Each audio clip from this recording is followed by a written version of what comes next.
You know, Carson, I never did ask you how your date ended with Kelly. What happened at the end of your date? Well, I mean, I guess ultimately what happened is I went to kiss her goodnight, and she kind of cold-shouldered me and offered me her hand instead.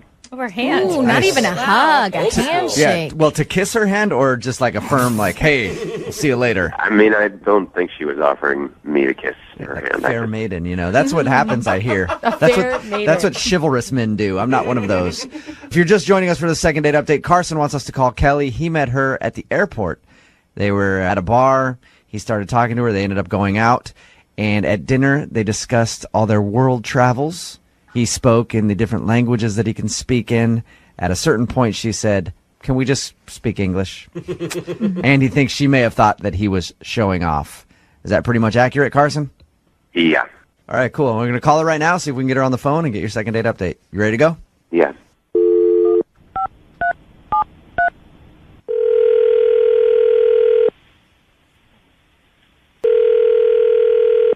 Hello?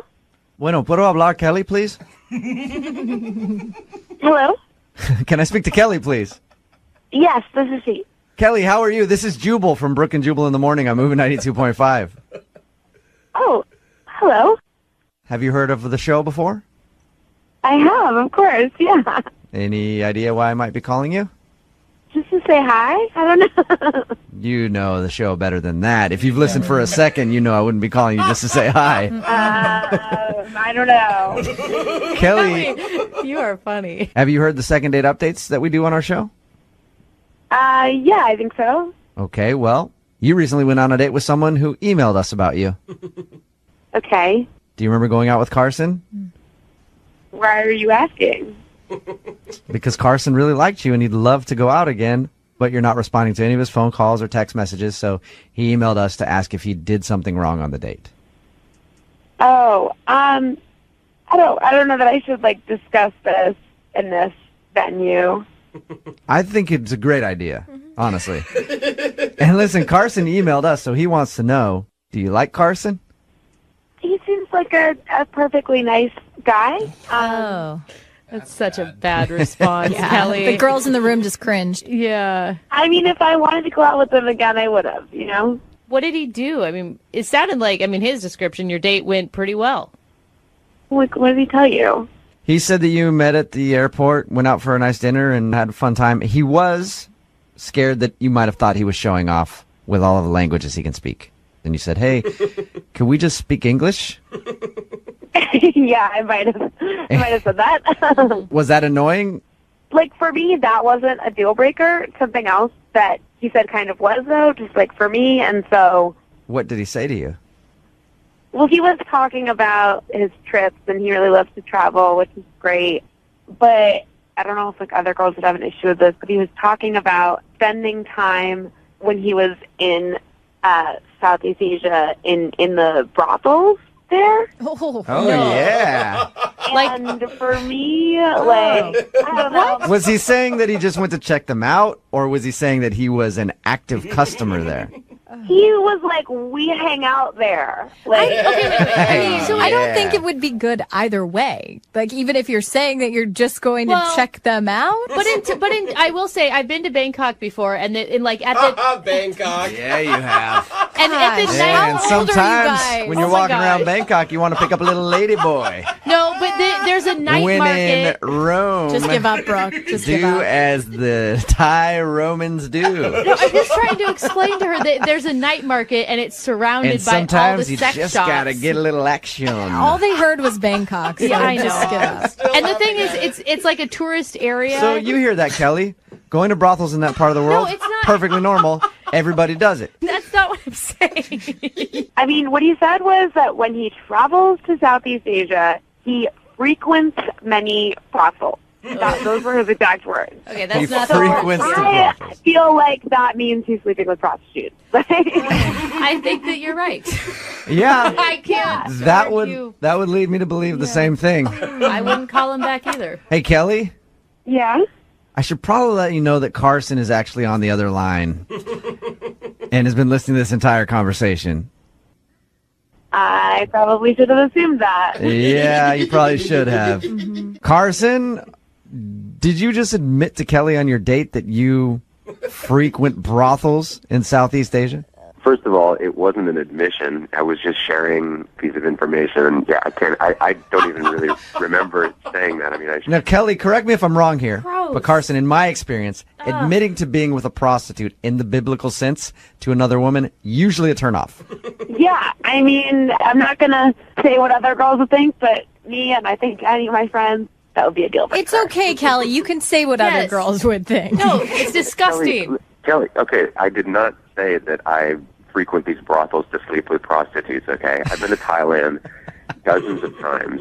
The first But few can I times ask, I like, went... if you frequent a lot of brothels, like, what are you doing there? Like, Just hanging out. what? Okay, well, as Brooke was saying, the brothels are situated among a number of different cultural attractions, okay? And it's not like you're going into this deep underground dungeon where it's nothing but a bunch of ladies, okay? And let's face it, some of those brothels have the best food. Oh, yeah. So it's like, hey, I was there, but I was there to get a steak. I wasn't there for what you're I thinking. feel like if you're saying you're frequenting a lot of brothels, for me, it's a deal breaker. Sorry.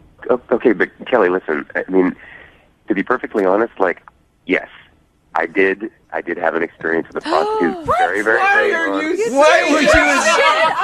Oh my God. Why are you telling her that, Carson? Listen, I'm being honest, okay? All right. It was horrible. Not for me. I mean, see, not for her, but for me. And She had a women- terrible time. These women make a living. They make a great living doing this. No. And It's like when you've already dug a hole, don't keep digging it. Yeah, dude. Why, Carson? My jaw is, like, on the floor. I'm speechless right now. Why would you ever admit to that on a first date? Even bring that up. Like, maybe if you guys 10 years from now were like, hey, you want to hear a crazy story about when I went to Thailand? I'd still think it was a terrible idea then to do that. okay, But well, she was already assuming that was the case anyways, so I might as well be honest about it now than I appreciate your honesty, I guess. well, I have to ask anyway. Kelly, would you like to go on a second date with Carson? I will pay for a second date. Carson will pay for something else later down the line. You know, I respect that you're being honest, and I would apologize for jumping to conclusions, except that I was right, but I think this isn't going to work out for us. So, Kelly, no, thank just you. really quickly, and I respect your decision and everything, and that's totally fine, but you came to the conclusion that this is something that I do all the time, and that I've been to prostitutes on a regular basis when I go overseas, and that's not the case. So, Carson, what you're saying is once in a while you might get a hooker. What's the big deal? No, what I said was once I did, and that was it. Yeah. I respect that. I just hope that you don't think that because you paid for dinner, like, that entitles you to anything here. It's a fair trade. Scott, I want to let you know during that song, I was able to slam a protein shake, so I'm on my A game. This second part of your second date update is going to go great. I can feel it.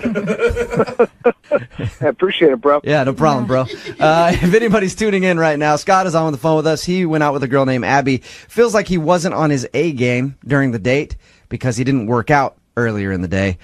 And there's nothing really glaring that happened during your date that you can think of, Scott. You just felt kind of awkward about the whole Yeah, thing? just a little awkward. Yeah, just a little off. I don't know what's going on with me. I will say, I think it takes a big man to admit that he wasn't on his A game.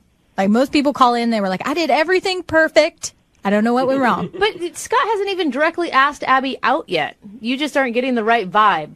Yeah, exactly. You guys know how that feeling is. All right. I do. Yeah, well, there it is. We're going to give her a call right now, Scott. You ready? Yeah. Here we go, man.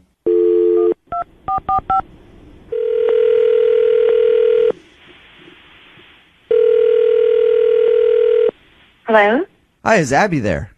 This is her? Abby, this is Jubal from Brooke and Jubal in the morning. I'm moving 92.5. How are you? I'm sorry? This is Jubal from Brooke and Jubal in the morning on the radio station Moving 92.5. Okay.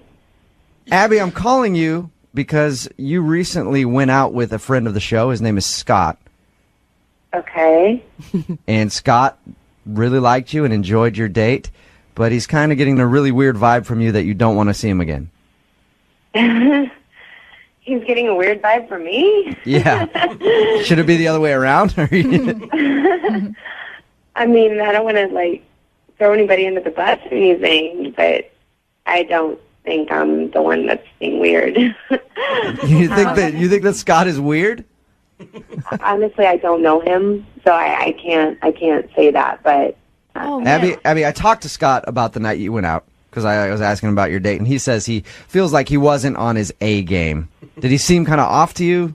I mean, that's what he said to me that night. So he told you that he wasn't on his A game? Oh no. Yeah. Okay, that's kind of a weird thing to say. Well, at least he was being honest. But how do you go from like being off to being weird? Those are two totally different things. You know, there's this one moment that I went into the bathroom, and, you know, I was gone for a couple minutes, and I came back, and he wasn't facing the bathroom, so his back was towards me. And I was getting closer to the table, and I saw that he was kind of, like, moving his head up and down.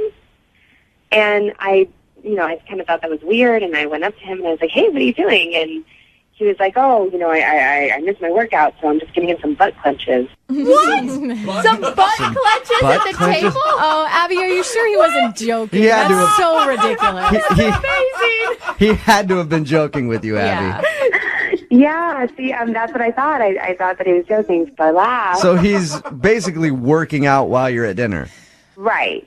Yeah, that's weird. That is weird, Abby. I mean, he's got a pretty solid body. I got to say that. You know, he's a very attractive guy. And obviously that was one of the things that he kept wanting to talk to me about. And I eat healthy. I try to go for walks, or I'll go for hikes with my girlfriends and stuff.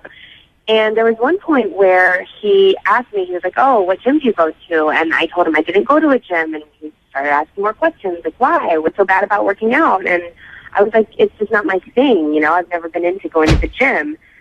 And he literally goes, look, sweat dries, blood clots, bones heal, suck it up, princess. What? Say that again? What did he say? Sweat dries, blood clots, bones heal, suck it up, princess. Oh my gosh. So he's basically like, get in the gym. Did you Quit being a crybaby. That's awful. And so condescending. What would you say to Scott if you could talk to him right now? No. I would say don't be a douchebag. Simple. That's to the point. Okay? I like that. Scott, Pretty much it. Yeah. did you hear that? Oh gosh. Abby, I should probably let you know that Scott's on the phone and just heard what you said. Everything? Everything. Everything. Oh, that sounded like a wounded little puppy. Say hi to Scott, Abby. Hey. So that's how you feel about me, huh? That I'm a douche. That's it? Oh my God, this is so awkward. I didn't say douche. I don't think I called you a douche. Yeah, you did. Well, let me clarify. You didn't call me a douchebag. You just called me a douche. Yeah, there was no bag in it. Yeah, douchebag lights. Scott. You were working out at the table. Yeah. Were you actually doing that, Scott? That's kind of weird, man. I was. I wasn't even thinking about when she went to the bathroom and I was doing those, to get a couple butt clench reps in. Those are real? She came and tapped me and told me, like, hey, what are you doing? And I immediately was like, oh, shoot. It's kind of like blew my cover, so I just told her what was going on. Any other reason for me to be clenching my butt over and over again was probably worse. Yeah, that's true. But, I mean, the workout thing's forgivable. What about princess? Yeah, I don't know. I mean, everybody should work out. It's not just a you thing. It's like an everybody thing. Like everybody needs to, feel that exhilaration. You know what I mean? Like it just really kind of sets you off every day. So, I want that for you. And when I hear that you don't want that for yourself, I'm thinking, here's a girl who wants to be like pampered and like, all right, what am I, feed you grapes? Like, you didn't pamper me though. You wouldn't even let me order anything that I wanted to order. Wait, he was stopping you from ordering food? Yes. What? I tried to get the spicy tuna roll thingy, and you were like, oh, it's fried. You shouldn't eat fried food, so straight to your waist. All Oh right. my God. it was just a suggestion. I didn't tell you had to do it. I'm not going to walk your hand through life. It wasn't a suggestion. You specifically said, I'm not going to pay for this and contribute to obesity in America. Scott, Abby! How are you If you're still going- at the table? You know what? No, I don't even appreciate this. She's blowing this up. She's getting all smoke because she's on the radio and people are laughing at her right now. There's no way I was this bad. Abby, would you like to go out with Scott again? We will pay for a second date. We'll make sure it's on his cheat day where you can order whatever you want, and we'll tell him to make sure he goes to the gym beforehand so he's not doing exercises at the table. I just can't in my right mind say yes to another date with him. Thank God. Oh, man. He was awful. I'm just not into that type of person, I'm not into that lifestyle. Oh, yeah, that healthy lifestyle? Yeah, well, have fun living till you're 52. Cody, are you ready to give Robin a call? Definitely. Hopefully it turns out for the better. You got your work cut out for you. Because you know what you did wrong. Yeah, at least you think you know what you did wrong, and talking about the fact that you're broke and you have a lot of money problems right now. Even joking that you're going bankrupt. You got kind of a big hole to dig out of here when we get her on the phone. Yeah, I know. What are you going to say to her to try to convince her to go out with you again? Well, I really think, and maybe it's just me, I really think we had a connection. I really thought she was cool, and she was pretty, and she was down to earth. How can we help you? What can we do to help you out? I don't know, man. I don't say we're friends or something, that I'm a good guy. Oh, okay. Say that I personally know you. You sound like a nice guy. I want to help you out. It's just, Right. Well, I don't know. I'm not a good guy. I like to think I'm a good guy, and this is just a temporary thing. It's not the end of the world. I mean, You're just don't have a lot of money right now. And Cody, you're not asking her for money. I mean, that's what you really need to clarify as well. Like, maybe you are experiencing a hard time in your life, but you're not asking for support or anything from her. Right. No, I'm not. I just be nice to have someone that just to hang out with, that maybe we don't have to spend money on. It's just worth a try. But that's why I contacted you guys. Okay. If anyone's going to be able to help me, it might be you. All right, let's do it. We'll call her right now, okay? Okay. All right, here we go.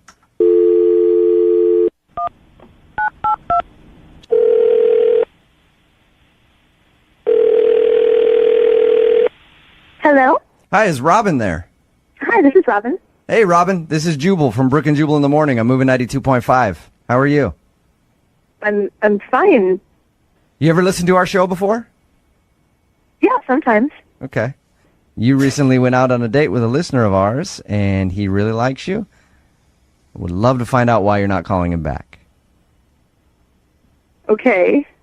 His name is Cody. Uh-huh. You remember going out with Cody?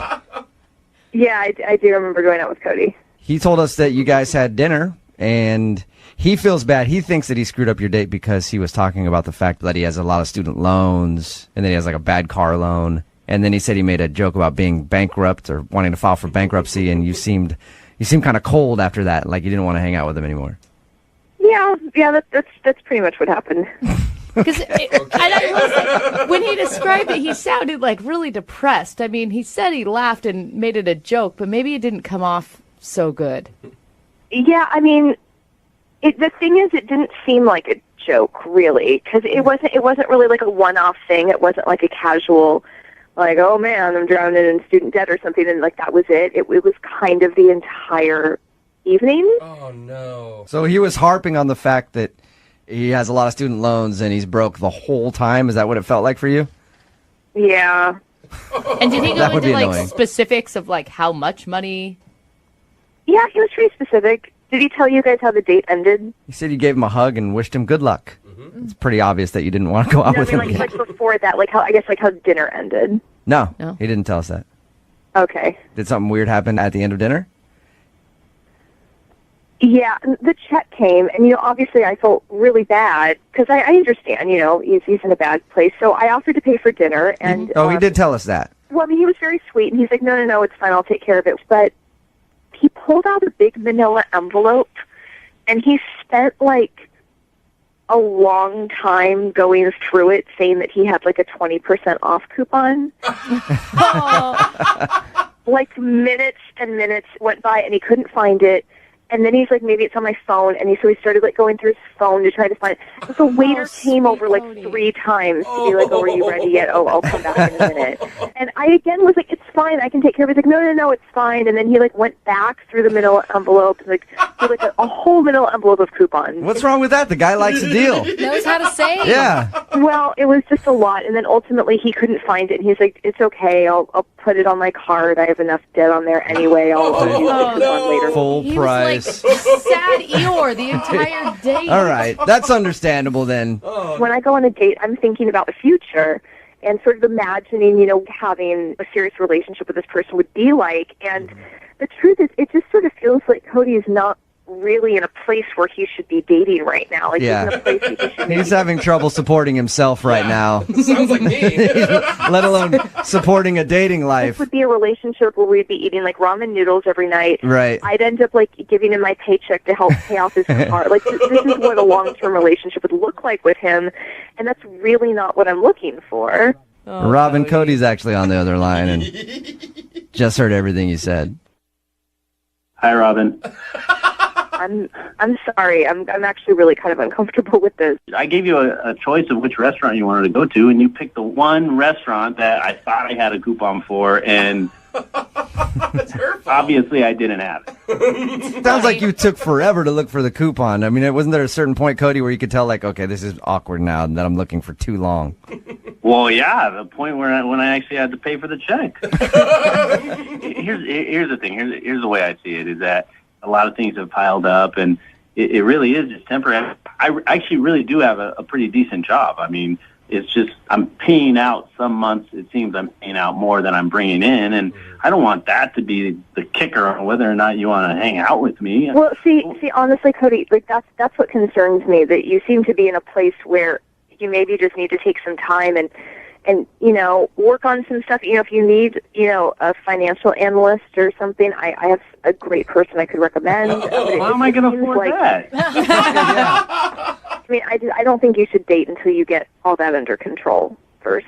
That's the thing. I do have it under control. I said it seems like some months I'm paying out more, but I do have it under control, and I really like you. But you just told me that you're not bringing enough money in every month to pay off all your expenses. That's not having it under control. Yeah. Well, maybe I'll get a second job. I mean, if I get a second job, maybe we can go out on another date. Oh. Robin, Cody. Cody's willing to take on another job if you'll go out with him again. Oh, hardworking. I think that you need to take this time to really focus on, because honestly, having a significant other is very expensive. I mean, for both parties. Robin, we'll pay for you guys to go on a second date. No, I know. You guys are being very, very sweet. But I really think that this is something that he just needs to focus on, and then maybe down the line when he's in a better place, then we can maybe reopen it. All right. Man. Sorry, Cody. It's all right. You guys tried your best. I mean, not everybody can help superficial people, I guess. Cody, Coming out swinging. dude. All right, then fine. You're never going out with me again. Love Cody. Look, no, I just want to say one thing. I'm not somebody who cares about money. I'm not somebody who needs to be with somebody who's wealthy or well-off. Obviously, you do care about money. money. You need to be with somebody who can be responsible financially, and I'm Yeah. not going to be living a life of debt with if I end up spending a significant portion of my time with them. You need to be with somebody who can tolerate you. Cody. Wow, that deteriorated quickly. I really was on your side for a while, but you're really losing us. Well, she's superficial. What do you want me to do? Oh, man. I'm sorry. I'm not superficial. I'm really You don't not. like ramen. All right, That's not being superficial, and I take great offense to that. Robin, thank you for your You time. grew up with finances, and I grew up eating ramen. Still going. I think Robin- there's passion here, though. Robin, thank you for your time. I appreciate it. Thank you for talking to us. Thanks. Cody, Yeah, I will be sending you a bill for this second date update, all right? 25% interest. I'm sorry. She just missed an opportunity of a lifetime to date me. I'm in a bad spot right now, but I develop apps, and I've been working on something, and something's going to hit. The next billionaire. Man, Stay with it, All right, Cody. Cody. sounds like a sure thing. Coming this summer to a theater near you, it's the feel-good hit of the year. Julia Roberts as the toothy brunette who can't drive. Cassie from today's second date update, and Richard Gere as Ross, the angry man who got rear-ended. Star in this feel-good classic, Accidentally Yours. Coming soon. Don't miss this hit. If you don't know why I did that, in today's second date update, Cassie is on the phone, And she wants to call a guy that she met after she rear-ended him in traffic.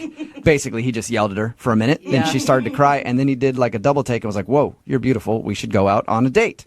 Sounds kind of like a bad romantic comedy, but that's how it worked out for her. And then they went out and walked around for a little while. That was the date. They just walked around. She said they had a great time, and she can't understand why he's not calling her back. She even invited him up to her place for a drink, and he said no, and that's the last that she's heard from him. Yeah. Oh, I feel bad for you, you know? Like, you had so many high hopes, it sounds like, for this one. I did, mainly because I thought we got along really well. And it kind of feels like fate the way you met, you know? Yeah. Like you were meant to get in an accident that day so you could meet the love of your life. Oh, gosh. All right, well, I'm going to dial his phone number right now and see if we can get him on the phone and figure out why he's not calling you back, okay? All right.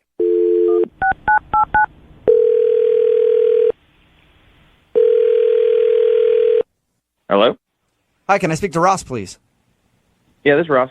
Hey, Ross. How are you, man? This is Jubal from Brooke and Jubal in the morning. Who? Jubal from Brooke and Jubal in the morning, the radio show. What radio? I'm not familiar. It's a morning radio program where we talk in between like songs and stuff. It's really on any You radio ever- that has a FM dial. Yeah, you ever heard it? Uh, That was a stupid question because you obviously haven't heard it. See how good Good he is? point. okay. What do you want? Well, I wanted to talk to you because one of our listeners emailed us about you. I don't know what that means. You went out on a date with a girl named Cassie recently. Oh, God. Okay. That's a positive review already, Ross. And Cassie emailed us because she said she really enjoyed going on a walk with you and thought that you enjoyed it too, but now you're not calling her back, so she's wondering why. Why are you, I mean, you sound really not into Cassie at all. Correct, yeah. Okay, do you mind telling us why? Well, we're kind of in like a legal dispute at the moment. You talking about the car accident? Yeah. How do you know about that? Well, she told us how you guys met, how she hit your car and then you got out and yelled at her and then stopped and told her she was beautiful and asked her out. And why would there be a legal dispute? It sounds like she rear-ended you. It was her fault. Yeah, I don't think I should really go into details or talk about it. Okay. Well, okay, so forget the legal thing, forget the car accident. Let's just focus on the date. Did you not enjoy spending time with her? Not particularly, no. Really? What? Didn't you guys, I mean, she told us that you held hands. Like, holding hands is pretty intimate.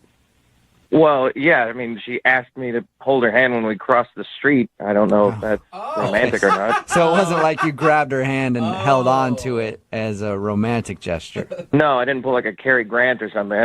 She said, hey, can you hold my hand while I cross the street? And I was like, all right, whatever. Why?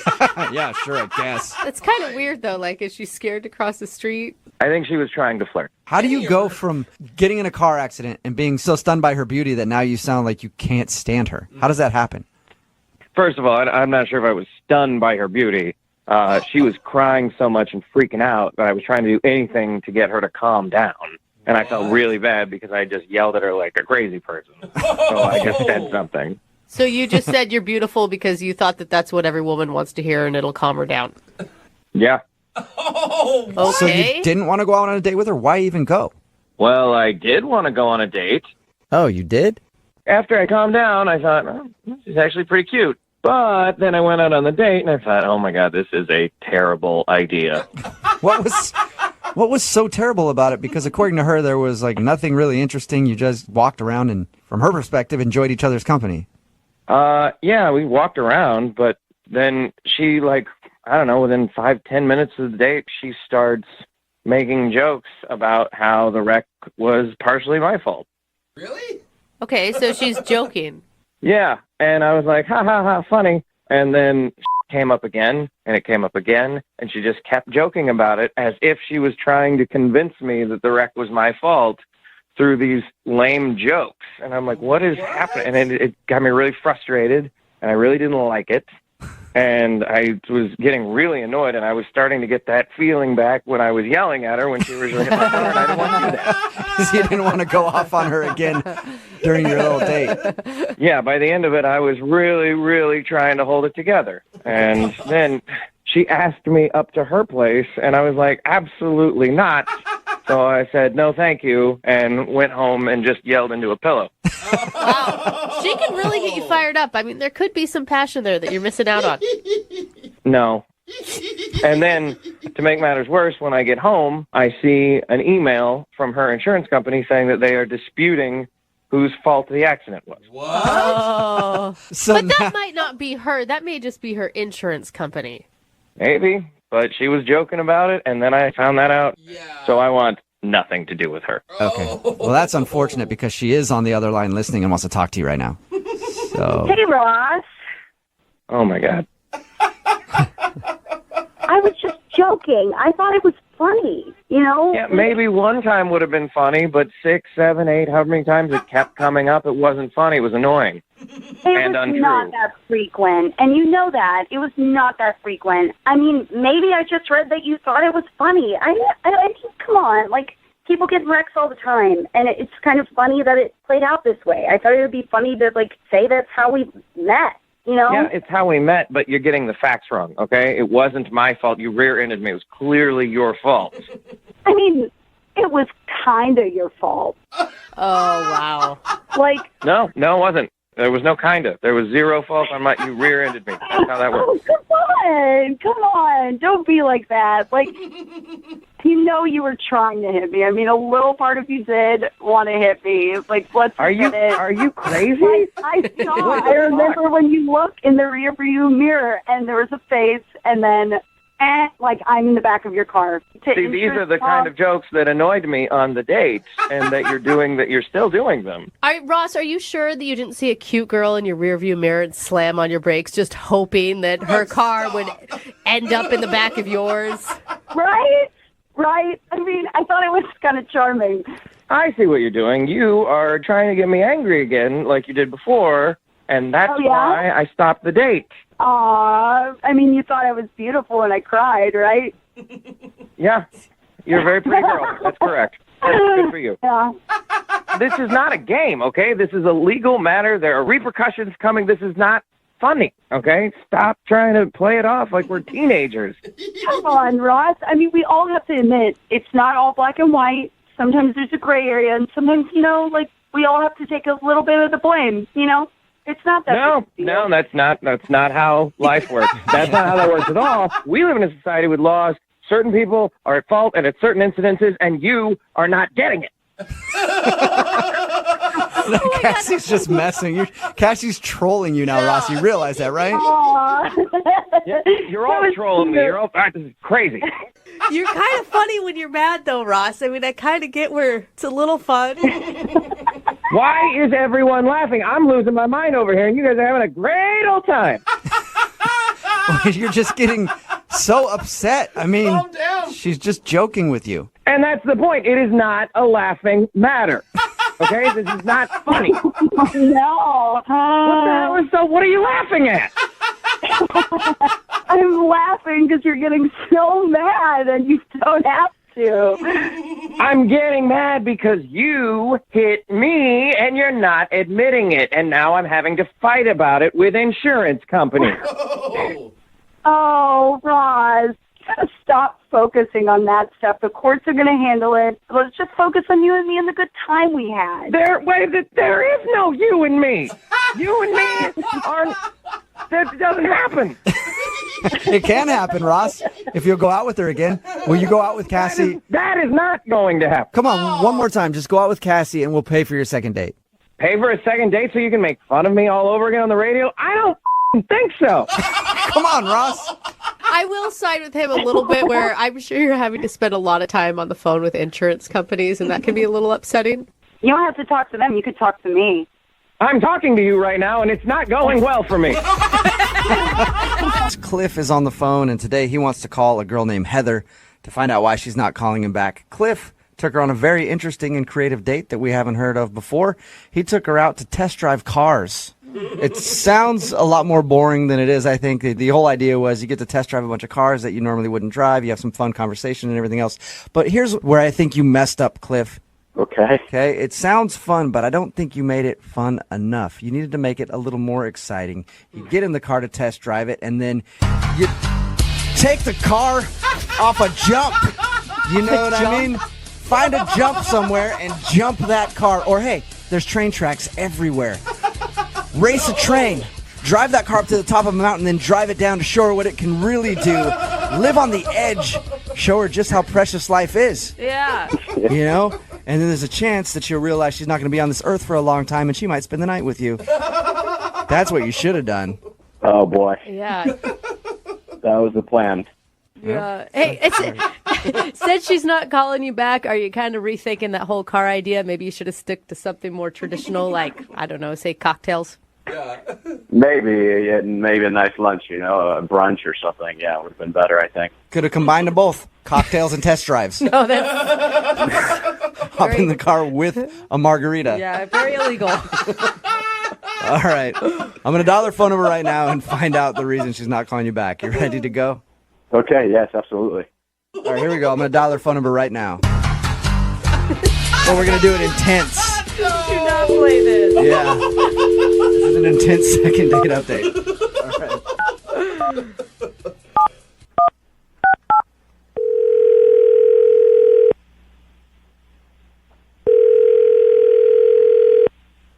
Hello, Hi, can I speak to Heather? this is she. Hey, Heather, how are you? This is Jubal from Brooke and Jubal in the Morning. I'm sorry, who is this? Jubal from Brooke and Jubal in the Morning, the radio show. Okay. I'm calling you because we recently got an email about you from a dude that you went on a date with, and for some reason you're not calling him back, and he asked if we could get you on the phone and find out why. Who are we talking about? His name is Cliff. Oh, hell. Wow. You remember Cliff? That bad, huh? I never want to talk to that guy again. Why?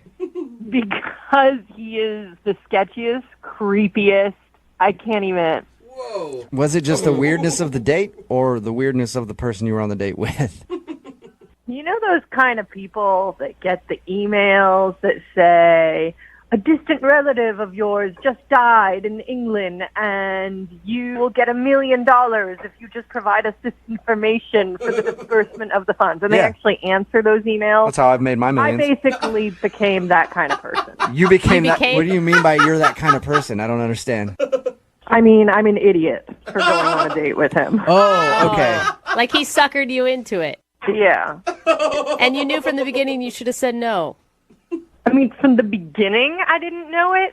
But about 15 minutes into the date, I definitely knew, and I should have just walked away then. I talked to Cliff. He doesn't sound like a weird guy. Can I tell you my side of the story? Yeah, absolutely. Okay, first of all, we'll put aside the weirdness of our date is going to be test driving cars. Okay, sure. And then we're driving this car for a long time. Mm-hmm. And he goes, do you think I look sexy in this car? Did he say it just like that, too? Yeah, and like really seriously and creepy. He's like, do you like this car? Oh my God. How did you respond to that? And I'm like, I guess, yeah. And so then he goes, do you think I should buy it? Oh, boy. And I'm like, I mean, if you want it, do you need a car? Sure. You know, I don't know what to, it's just so creepy. Yeah, that was my fear when we first talked to him about the date, was that he was going to do something like that to try to impress you. No, Like, it gets better. oh, it gets better. What happened? So then he pulls over. Uh-huh. And he, like, very seriously to me says, you know, I really love this car. I love myself in it. I love you next to me in it. What? Would you be willing to co-sign? No, way. he did not. Stop it. Swear to God. He asked you to co-sign on a loan for a car with him. Yes. And I said, we just met. And so then he goes on to say, you know, I got in some financial trouble a few years back and my credit is shot. And I can't buy a car while I have the, you know, the money to make the payments and everything. They're not going to give me a loan, and I need a co-signer. And I just think you and I have great chemistry. And I'm like, what is even happening? It's like I don't see the problem with that. I mean, I don't understand why it's such a big deal. What was that? That was Cliff. Cliff, you're supposed to wait for me to tell her that you're on the phone. Cliff is actually on the phone listening. Oh, you ass. Well, I mean, I don't know how much I can take of her, making it sound like I'm some creep or weird or, blah, blah, blah. How do you think that was acceptable first date behavior? Maybe I was wrong. When I met you, I saw a lot of compassion, and if you had compassion, then you would know that it's not such a bad thing to co-sign with me. I mean, I don't see what's the problem. So, Cliff, you weren't joking when you were asking her to co-sign a loan? No, I had listen, about 3 years ago, I had some problems with my credit, and I'm working on it.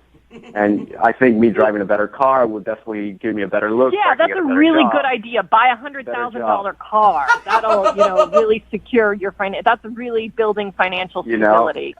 So you're saying, Heather, that you never had a rough time in your life, and now you're putting me down. You're kicking a man ways down. Is that what you're saying? I have had rough times in the past, I guess, but I've never asked a complete stranger to co-sign on a loan for me. A complete stranger. The second time I saw you, we met one time, and this is the second time. That's true. So I'm not a complete stranger. First of all, second of all, when I looked at you, when I pulled over and I looked at you, and I really made a deep connection with you, and I looked at you and I said, you know what? I can really see myself driving this car with you in it. I meant that. I meant that. Cliff, and you could be dumb? in it because you could basically own part of this car if you wanted to. Cliff, I'm totally baffled by this. Do you truly not understand how bad it is what you did? I mean, maybe I trust people too much. Cliff, is there anybody else closer to you that you could have co-sign a loan rather than somebody that you're on a first date with? Well, my family, I mean, I don't really talk to them, but that's a whole nother story. Because you owe them money, probably. You know what, Heather? I hope one day that you don't hit a rough time like I did. And, maybe someday you need somebody to co-sign with you, and then you'll remember this time. You'll remember the car hopping. You remember me, and you go, you know what? Karma's a bitch. All right. Well, at this point, I would love to ask if you guys would go on a second date. Heather, will you go out on a second date with Cliff? We will pay for it, and I'll have somebody co-sign that loan. No. Yeah, that's right. pretty clear. Cliff, I'm sorry. No second date, man. That's fine. It is what it is. But, hey, Jubal, if you want to co-sign with me, I'm up for it, man. You're asking me to co-sign a loan with you? I mean, you were offering, I didn't offer. I said, I've had to have people do that. And trust me, No, but you said if she went out with me again, you find somebody co-sign. Yeah, I did. Look, me co-signing a loan with you would only make your chances worse of getting a loan. I don't know. We can always give them free advertising on your radio show. Okay. Oh, there it is. I'll do that. I'll risk my job and give them free advertising for plugs on the radio, and I'll co-sign a loan with you even though I don't know you. I'll totally do that for you. Really? No, Cliff. Cody is on the phone with us. He wants to call a girl named Sydney. They went out for a wonderful date where he took her to see all the beautiful views around the city. They drove around and looked at all these viewpoints that he had found and eventually found himself at sunset with her. Wow. Turned to her. They locked eyes. And then Cody proceeded to grab his downstairs mix-up, tuck it inside of his body, cry, and run away like a little girl. He couldn't go through with the kiss. Isn't that right, Cody? Those are your words, not mine. But yeah, Cody feels like maybe he didn't make a move on her when he should have at sunset. And he felt the tension, but he didn't actually go through with the kiss. So he's wondering if maybe she thinks that he's just kind of a little wussy boy.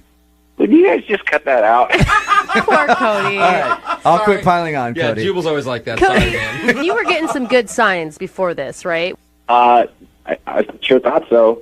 Felt good to me. Okay, cool. Well, we're going to call her right now, see if we can get her on the phone and get your second date update. Ready to go? I'm ready. All Let's right. do it.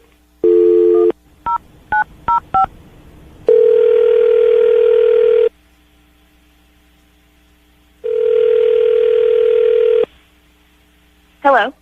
Hi, can I speak to Sydney, please? Yeah, this is she. Hey, Sydney, how are you? This is Jubal from Brooke and Jubal in the Morning. Who? Jubal from Brooke and Jubal in the Morning? Nothing? I'm not familiar. I'm sorry. Why are you calling me? Is this a Sydney that went out on a date with a guy named Cody a little while ago to look at views of the city? Yeah. Okay, perfect. Then you are the right Sydney. You're who I'm looking to get a hold of. Why? It's a great question, Well, Sydney. we do a segment on our show called the Second Date Update. You went out on a date with Cody, and Cody emailed us to see if we could talk to you and find out why you're not answering any of his phone calls. Okay. That's awkward. Did you enjoy your date with Cody? I mean, it was definitely kind of an odd first date. I would say that. Driving around looking at views?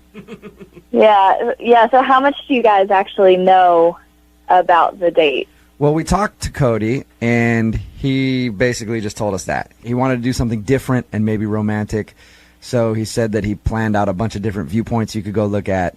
Well, yeah, I mean, it was definitely different. And by the way, we're on your side with that. We think it's kind of like a strange date. I would have gotten really bored by the I mean, you give me 2 viewpoints, maybe. Yeah. But more than that, I'm checked out. Exactly. He really just wanted to look at a lot of bridges. It was all about the bridges. He was really into views. He kept saying views a lot. I don't know. He was just really excited by it. And at one point, we were driving on the freeway, and he pulls over on the freeway to say, "Oh my gosh, we just have to stop and look at this view." So you're just on the side of the freeway with cars screaming by you at 70 miles an hour? Yes. When he told us about this, I pictured more of like a nature thing, where me it was too. like calm and quiet. We're at a park. Like, No, it was very urban. Okay. And then there were a couple times even where we would stop, and he would have us hike under bridges to get a different view. Like you're going under freeway overpasses? Yes. And he just said that was another unique view for us to enjoy together. Weird. The unique part was right. He did tell us one thing. He said that you guys eventually stumbled upon a sunset view, and he felt that there was a moment where you might have wanted a kiss, and he didn't go in for it. Was he feeling the right vibe there, or was he... From talking to you, it sounds like you were not feeling like being kissed. Not by him. Okay. You do have to give him some credit. I mean, the guy put some effort into it. Actually, I don't know, because in my mind, it kind of actually felt like this had the potential to be romantic, but what it sort of felt like more was just that he may have been too cheap to take me on an actual date. That's kind of trying to make more of these views than what was there. When we talked to him, I didn't get the vibe like he was that scheming to be like, I'm going to take her to look at bridges and views because I want to save money. Maybe he's just got a weird thing with bridges. Yeah.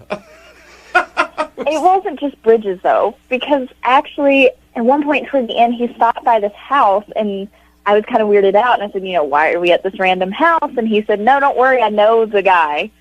And we went into the guy's backyard to look at yet another view, and so I was just standing in this stranger's backyard. Is he like making it up as he goes along? I would have run if I were you at that point. Hey, we're going to go to this house. Don't worry, I know a guy. Don't ask questions. Yeah, exactly. It was bizarre. Okay, I'd love to find out if your theory is right, that he wanted to save money, so he took you on this view date. Wouldn't you at least like to know that? Actually, I'm not concerned. I don't think I'm going to go on a second date, so. Oh. Well, that's too bad, because he's on the phone right now, and I wanted to ask him. Yeah, hi, Sydney. It's so nice to hear your voice. Oh, gosh. Cody? Yeah. Do you realize how much time I spent planning that date? I thought it'd be unique. Well, it was you unique, can appreciate but it was also what I weird. did for you.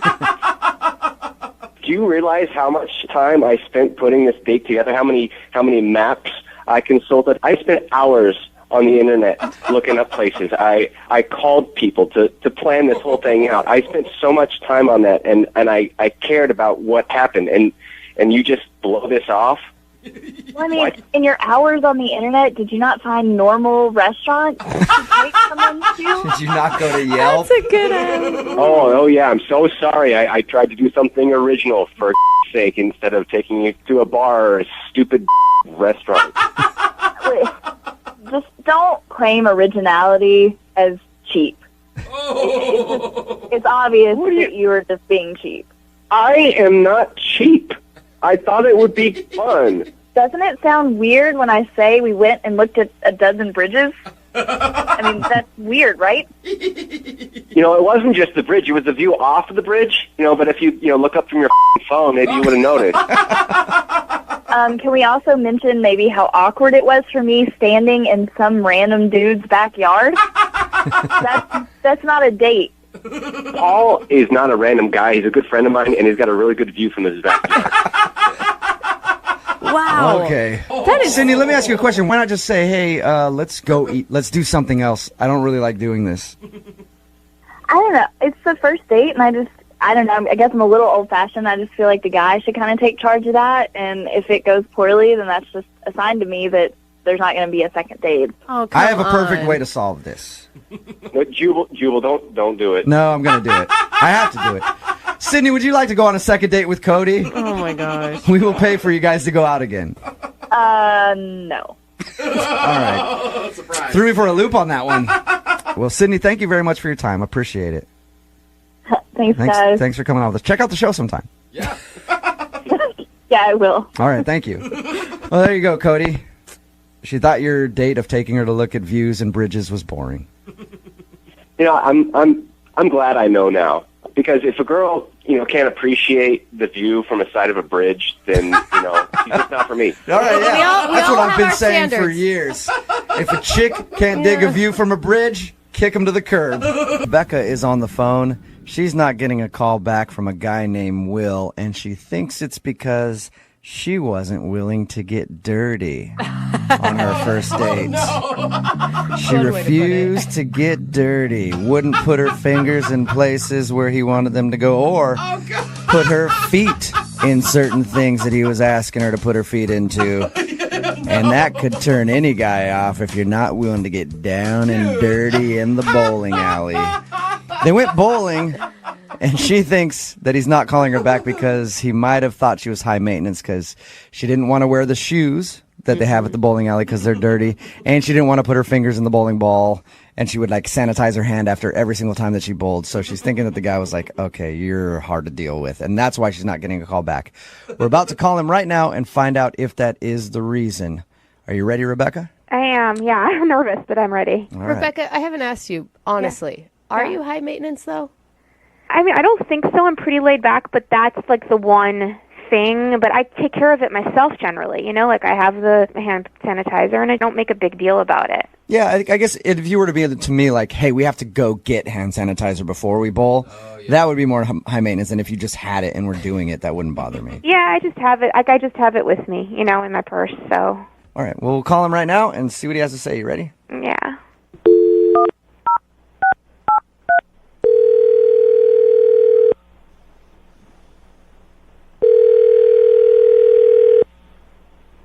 Hello?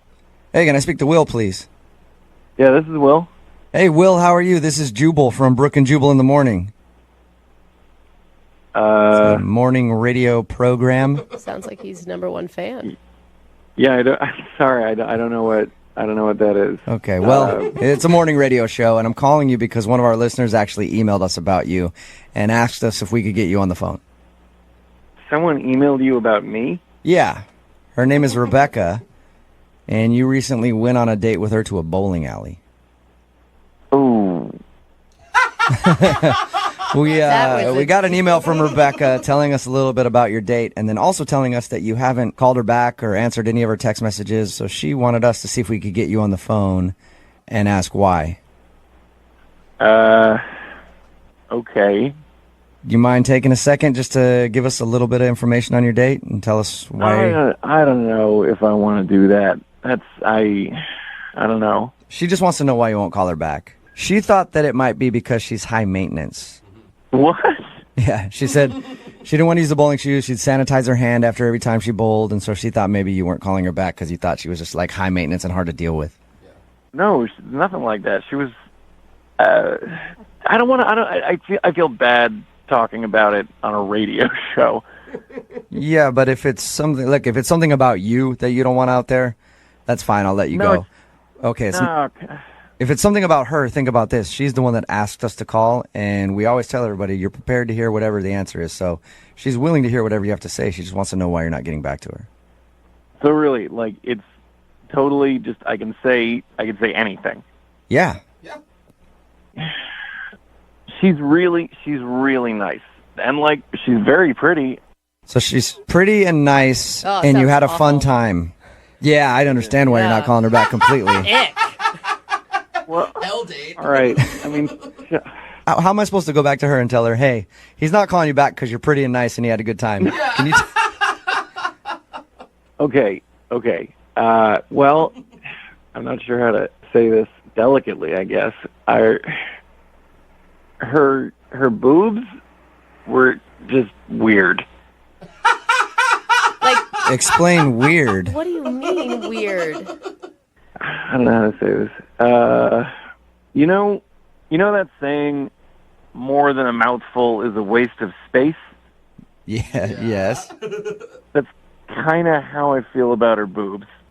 Her boobs are too big. Yeah, they're too big. They're too big for me. No! You're not This may be the back? first. You know how many people are going to be like, what is wrong with this guy? She was cool, fun to hang out with, and she has a huge pair of boobs, and that's why you don't want to go out with her? It's my personal thing. I don't know. Like, they were just too big for me. Are they are they fake and that's what maybe turns you off? I don't know if they were fake. I didn't ask. Didn't seem polite to ask. They were just kind of like daunting to look at. That's all. Oh my God. Like you were scared of her chest. I wasn't like scared of them. I mean, we were out bowling and they're just too big. They're just bouncing around. I mean, it's just. Are you scared you're going to get smothered by him or something? No. It's just a personal thing. I like it, like Goldilocks. Like I like it not too big, not too small. I just like it just right. I would use a young fictional character. Okay. That's how you feel. That's how you feel. It's just kind of awkward for me to go, hey, he liked you a lot, thought you were really fun, but you just have way too much to offer in the boob department. You asked me to tell you. I did. You said that I should say. You told me I should tell you what it is. You did. That's what it is. Her boobs are just enormous. Okay. I appreciate your honesty, man. And now I feel like I should be honest with you. She's actually on the other line listening and heard everything that you just said. What? Hi, Will. I've never heard a man. I don't even know what to say. Listen, there's nothing wrong with you. Okay, you're fine. You're great. Yeah, right. So I just want to clarify that they are real. Okay, that's great. Fine. And a 34 double D. Nice. That's not that big. Double D is not that big, Will. Look, I mean, I'm guessing I'm just like more of a C guy. I don't know. I'm sorry. It's not. It's me. It's just a personal preference. And, maybe like, okay, maybe you wouldn't be into like dating a shorter guy, Okay. Like maybe that's your thing. It's a good way to put it. Actually, if they have a good personality, then their looks become beautiful to me. But clearly you are shallow. I agree with you. That's not yes, shallow. whatever, he's reducing her to the size of her breasts. He said she's pretty, she's everything that he's looking for, except for her boobs are a little too big. But most dudes would do the opposite. That's right? true. It doesn't matter which way you go. It's the same thing. Everybody has a preference on stuff like this. And you know what? There's totally guys out there who are into that. And, like, that's fine. That's great. It's just not me. What I don't get is, like, that you said you felt daunted. Daunted. Are you a little boy? Like, no, I'm a normal-sized person who just was a little daunted by your extra-sized boobs. That's all. I don't know if you're normal-sized or not, because I didn't get to see. I'm guessing not. I'm you didn't sorry. even touch them. No, I didn't. I'm not going to touch them on a first date. Yeah, besides, it sounds like boobs are kind of icky to him anyway. I don't know. I mean, are you gay? I don't. There's nothing wrong with that. But seriously, are you gay and trying to date women, like, Whoa. so that you can? No, I've dated women with very sizable breasts. Yours were just too big for me. That's all. I'm sorry. Rebecca, I'm going to go out on a limb here and say this is the first time you've ever heard this from someone you've gone on a date with. Well, absolutely. And I would even say that I had an ex-boyfriend who told me I had magic breasts. So, I like and that I'm not word. even kidding right now. That's what he used to call them. Look, I don't know what to say to you. I mean, look, I don't know if this is weird, but I mean, I have a cousin who's recently divorced. He's super good looking and a really good guy. If you're into it, I could, I don't know, hook the two of you up. You're All right, this is a perfect time for me to ask then. Rebecca, would you like to go on a second date with Will's cousin? Because it doesn't sound like Will wants to go out with you, but I will pay for a second date with your... I want to look at anyone who might look like this man. That is so No, strange, you've got Will. this completely wrong. He's super into big boobs. He would be really into you. I think you two would get along. How about it, Rebecca? I'll hook you up with Will's Sounds like cousin. he's just as shallow as you are. Yeah, exactly, Rebecca. The whole family. You know what the unbelievable thing is? Like how much I liked you and I felt connected to you. If we'd gone on that second date, you would have been really happy because I would have on you. And that people have also called magic. Oh my God! I mean, Will, you sure you don't want to go out with her again, Will? I love her. I mean, well, I mean, after she said that, now I don't. Maybe. No, Will. You lost your chance, and I want you to think about that. You sit down and you think about the fact that you missed out on a... All right, Brian is on the phone with us. He wants us to do a second date update for him. Pay very close attention, because I'm going to explain what his date was again, in case you missed the first part of the second date update.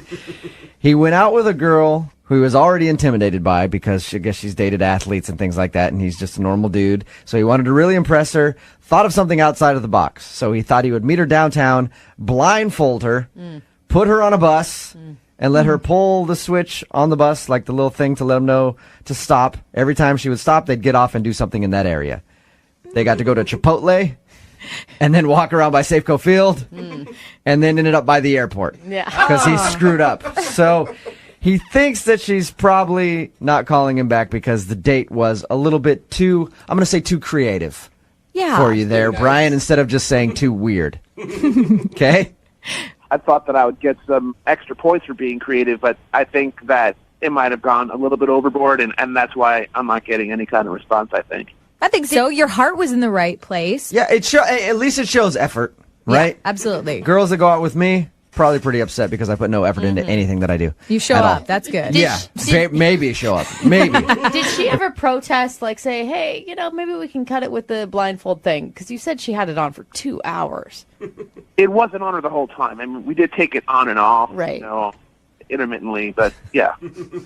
Still, you blindfolded a girl on her first date. It's still kind of weird there, Brian. I mean, you say it's weird, I say it's creative. All right. Well, I'm going to dial the phone number, see if we can get her on the phone, and get your second date update, okay? All right. Here we go.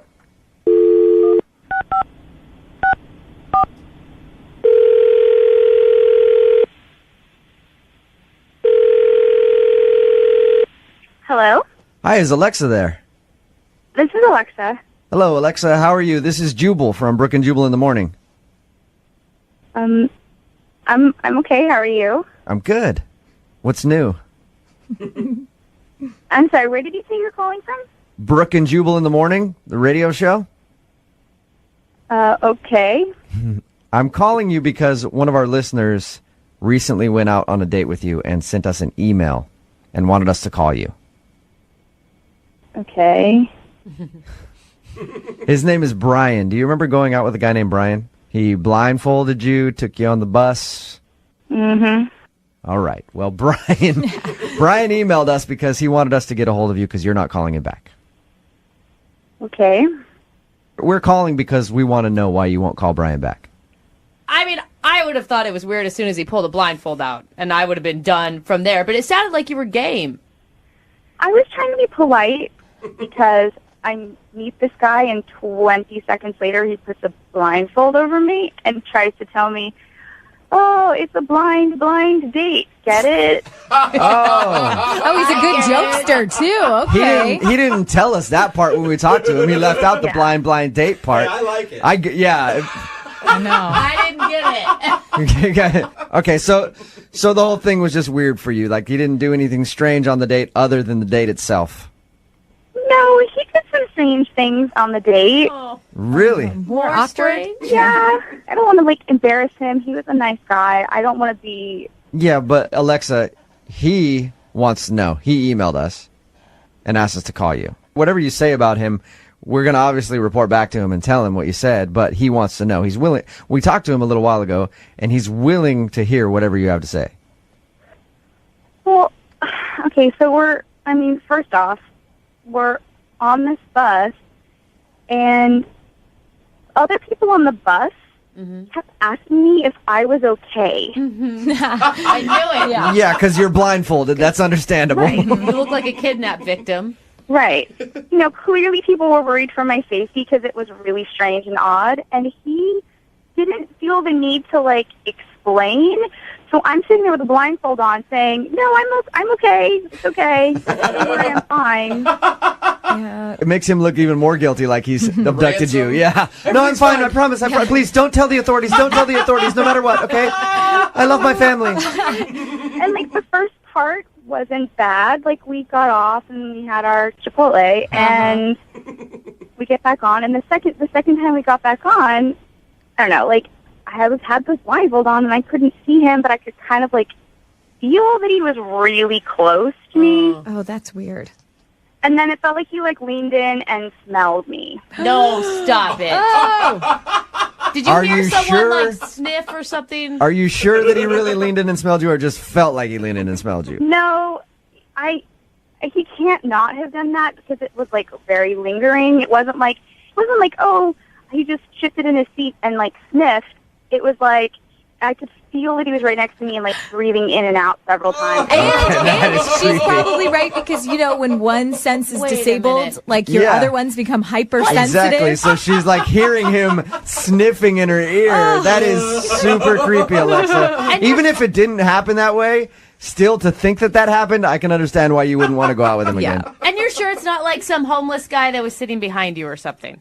There's no way it was somebody else on the bus. It was him. I could, it was him. Alexa, I hate to do this to you. But it's at this point that I'd like to tell you that Brian is actually on the phone and can't wait to talk to you. Are you serious? Yes, I am. Brian, say hi to Alexa. I was sitting right next to you. I was sitting really close to you. I wasn't intentionally sniffing your hair. No, you were smelling me. It was weird. I'm sitting on a bus with a blindfold, and everybody on the bus is nervous thinking that I am a kidnap victim.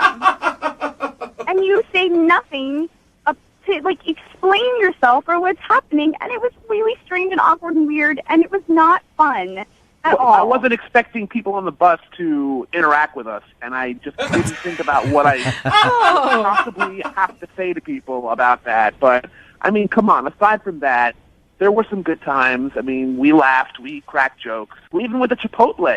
Oh, yeah. That's the highlight. There it is. Yeah, this is really cute and all that you felt the need to try and get a hold of me by calling a radio station, but we're not going to go on another date. Oh, Alexa, I was just going to ask if you'd like to go out with Brian again. Don't jump the gun. No, let's just skip all that. It's not going to happen. Alexa, the reason that he tried this weird date, he knows it's strange now, is because he thinks that you're out of his league, and he was trying to impress you, trying to show you that he could put some effort into it. Can you give him a little credit there? No. Can you at least give him some constructive criticism or something somewhat positive to end on here? Don't be weird. Don't smell girls. Be normal and do normal date stuff. I was thinking more hey, you're really handsome. You should, sure, play that you're up more. Cute, nice guy, and if you weren't a total weirdo, probably you'd go out. I'm not a weirdo, all right? I just tried to come up with a creative date for you to like me and to make a good first impression. You got to give me some points for that. At least you can remember this date. It's true. I'm sad that I'm never going to forget this date. I wish I could forget this. So there's no chance you'll go out with Brian again, huh, Alexa? There's no chance. I just had it like 4 times now. All right. Fine, I'll quit harping on it. It's too bad because he told us your next date he was going to blindfold you on a boat. Different. Exotic. Yeah. Middle of the ocean. Yeah. Ooh. Not to put too much pressure into the second part of today's second date update, but this is the moment where we find out if God really exists. No pressure at all, Jubal. No pressure at all. If you simple. missed the first part of today's second date update, Keith is on the phone and he wants to call a girl named Amy who he met at a church function, and then they ended up going out to Olive Garden. The date ended with her kind of getting up and saying, okay, well, thank you very much for the time, shaking his hand, and then walking off. He said that she wasn't exactly mad, but she also didn't seem very happy. So we're going to try to get her on the phone and find out what went wrong. Keith? Yeah. Are you ready to see if God, in fact, does exist and you guys will go out on a second date? I'm ready to call her, yeah. I will say, Keith, your date only lasted 28 minutes, and I don't think that that's fair of her. I think she should have given you more of a chance. Obviously, you were nervous. Doesn't sound like you drink alcohol, which is always my go-to to make myself more relaxed. So I'm hoping that you get another chance at this. Thank you for saying that. I don't know why it ended so early. Hopefully she'll tell us. Okay, I'll dial her phone number right now and see if we can get her on the phone, okay? Thank you, and God bless. All right, here we go.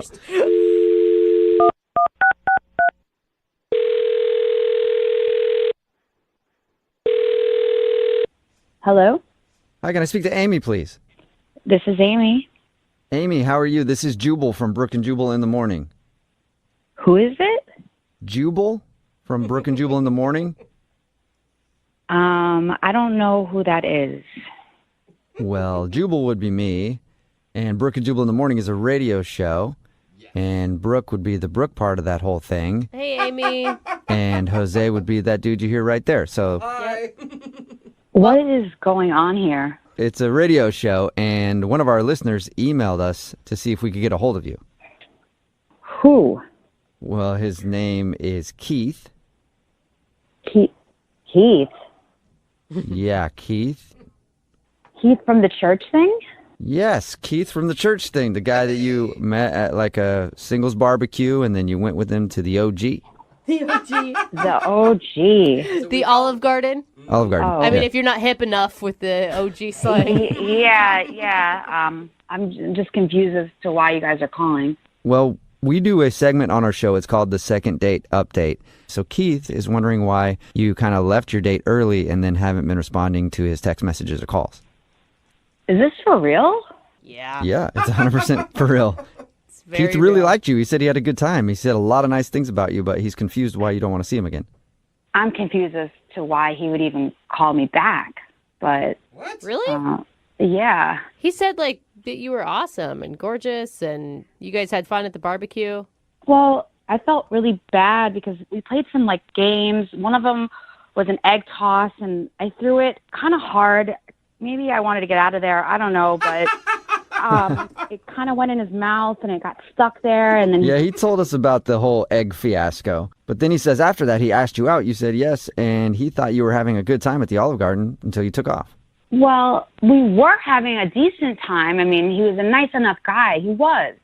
It's just that, I ordered a bunch of stuff, and he told me order whatever I want, but he only ordered a salad. And so I said, well, how come you're not eating more? And he said that he couldn't really afford it, but he'll pay it back, and he was borrowing against the collection plate. Wait, what? Borrowing church money? Wait, you can't borrow money from the... So wait, he So steals... he grabs it out of the collection plate. Listen, I don't know how he does it.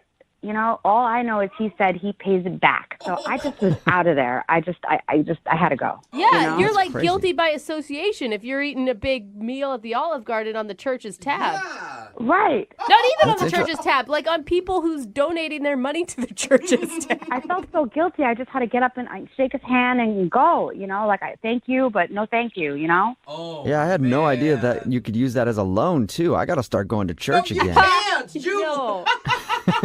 I mean, what's crazy to me is that he told you this without thinking anything was wrong about it, is what it sounds like. That's the whole thing, is he didn't think there was anything wrong with it, and that his whole thing was that he was going to pay it back, so that makes it okay. Like, I don't think so. Wow. All right, so... Excuse me, guys, can I just say, hey, it's me, it's Keith. Can I say something? Yeah, you can, Keith. You were supposed to wait, but I'll just tell Amy right now. Amy, Keith is on the other line listening and wants to talk to you. What is going on? Keith really wants to talk to you, so he was waiting until his moment, and I guess he found his moment. There it is. Amy, listen, you're getting it all wrong. Look, I just borrow money from the collection plate and then I pay it back on Sundays. That's it. That's not okay, though. Like, I don't understand that. No, Amy, it is okay. Like, I do it all the time. I do it, like, literally every weekend, and there's never a problem. Oh my God. Guys, I don't know why everyone is freaking out about this. I pay it back. It's not like I'm stealing from God. I pay the money back. Lord. Keith. Lord. No. Yes. How do you even do it? Are you just, when it comes to you, you're just taking the money and... No, I work behind the scenes, and I take the collection plates back, and I, look, every time I replace the money, every Sunday that I took from the week before, I replace the money. Okay, so I guess it's not really stealing if you're giving them the same amount back, or is it still stealing? I don't understand. They're out money for a whole week. Okay, you're making me sound like a bad person here, and I'm not a bad person. I go to church. Okay. I don't think that's You're right. qualifier. Amy, Father doesn't know, but I think he has an idea, and he's okay with it. Oh, you think he has an idea? Maybe? Keith, he didn't tell you it's okay. It's stealing. It's not borrowing. Amy, you are judging me right now, and I'm praying hard for you. But you are judging me. Don't pray for me. Pray for yourself. You're a criminal. On that note, I'm praying for both of you to go out again on another date. No! Amy, would you like to go out with Keith one more time? I guess the Lord will pay for it. But if not, then we'll pay for it. Well, they have to, because otherwise he's going to have to go on the collection plate and take it again. I can just pay it back. No, Keith, you have to stop this practice, like, right now, okay? It is not okay. There's nothing about it that it's okay. Amy, do you want to go out again? Not really, Keith. This whole thing has just left a bad taste in my mouth. No, I'm good. Well, that's disappointing, and if I do see you at church days or another church function, I don't know what I'm going to do. I don't know if I'll come up and talk to you. I don't know. Maybe I won't. Whoa. You're a wild card, Keith. That is some strong action. You are an outlaw. No, I'm not. I'm not an outlaw. I'm a man of God, and I'm also human, and I deal with emotions like everybody else. All right, well, I'm sorry you didn't get a second date, Keith. Thanks for trying, Jubal. Yep. Yeah. And Amy, thank you very much for being honest with us. I appreciate that.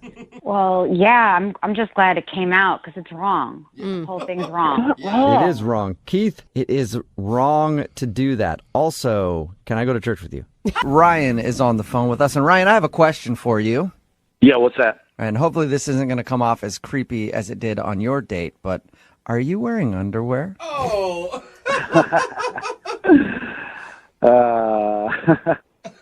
He finally got uncomfortable. Waiting about for it. the answer, Ryan. I told you who I am. You know who I am.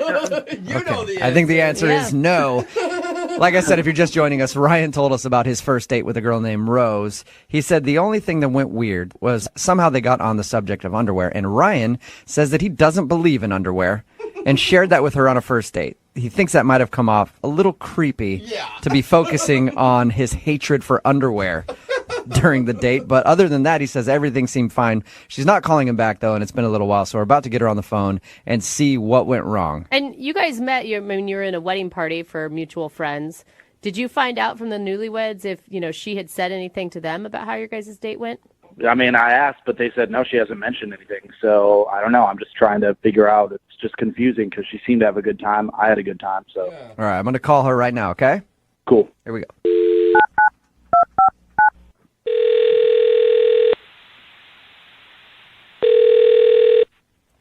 Hello? Hi, is Rose there? Yeah, speaking. Hey, Rose, how are you? This is Jubal from Brooke and Jubal in the Morning. Oh, okay. What's going on? Is there a reason why you're calling me? There is. We actually got an email about you from one of our listeners. Okay, an email about me? Mm-hmm. It's a guy you went out on a date with. Really? Yeah. His name is Ryan, and I'm sure you remember Ryan. He says you guys met at a friend's wedding. Yeah. Okay, well, he emailed us and told us a little bit about your date, but he also told us that you're not calling him back. So he asked if we could find out why you don't want to see him. Oh, wow. Okay. He sounded really excited about you. Yeah. Yeah. Okay. Did you not like going out with him? I mean, I don't know if this is going to go anywhere. And why is that? Can you tell us? Oh my God, this is kind of awkward. I can tell you what he told us.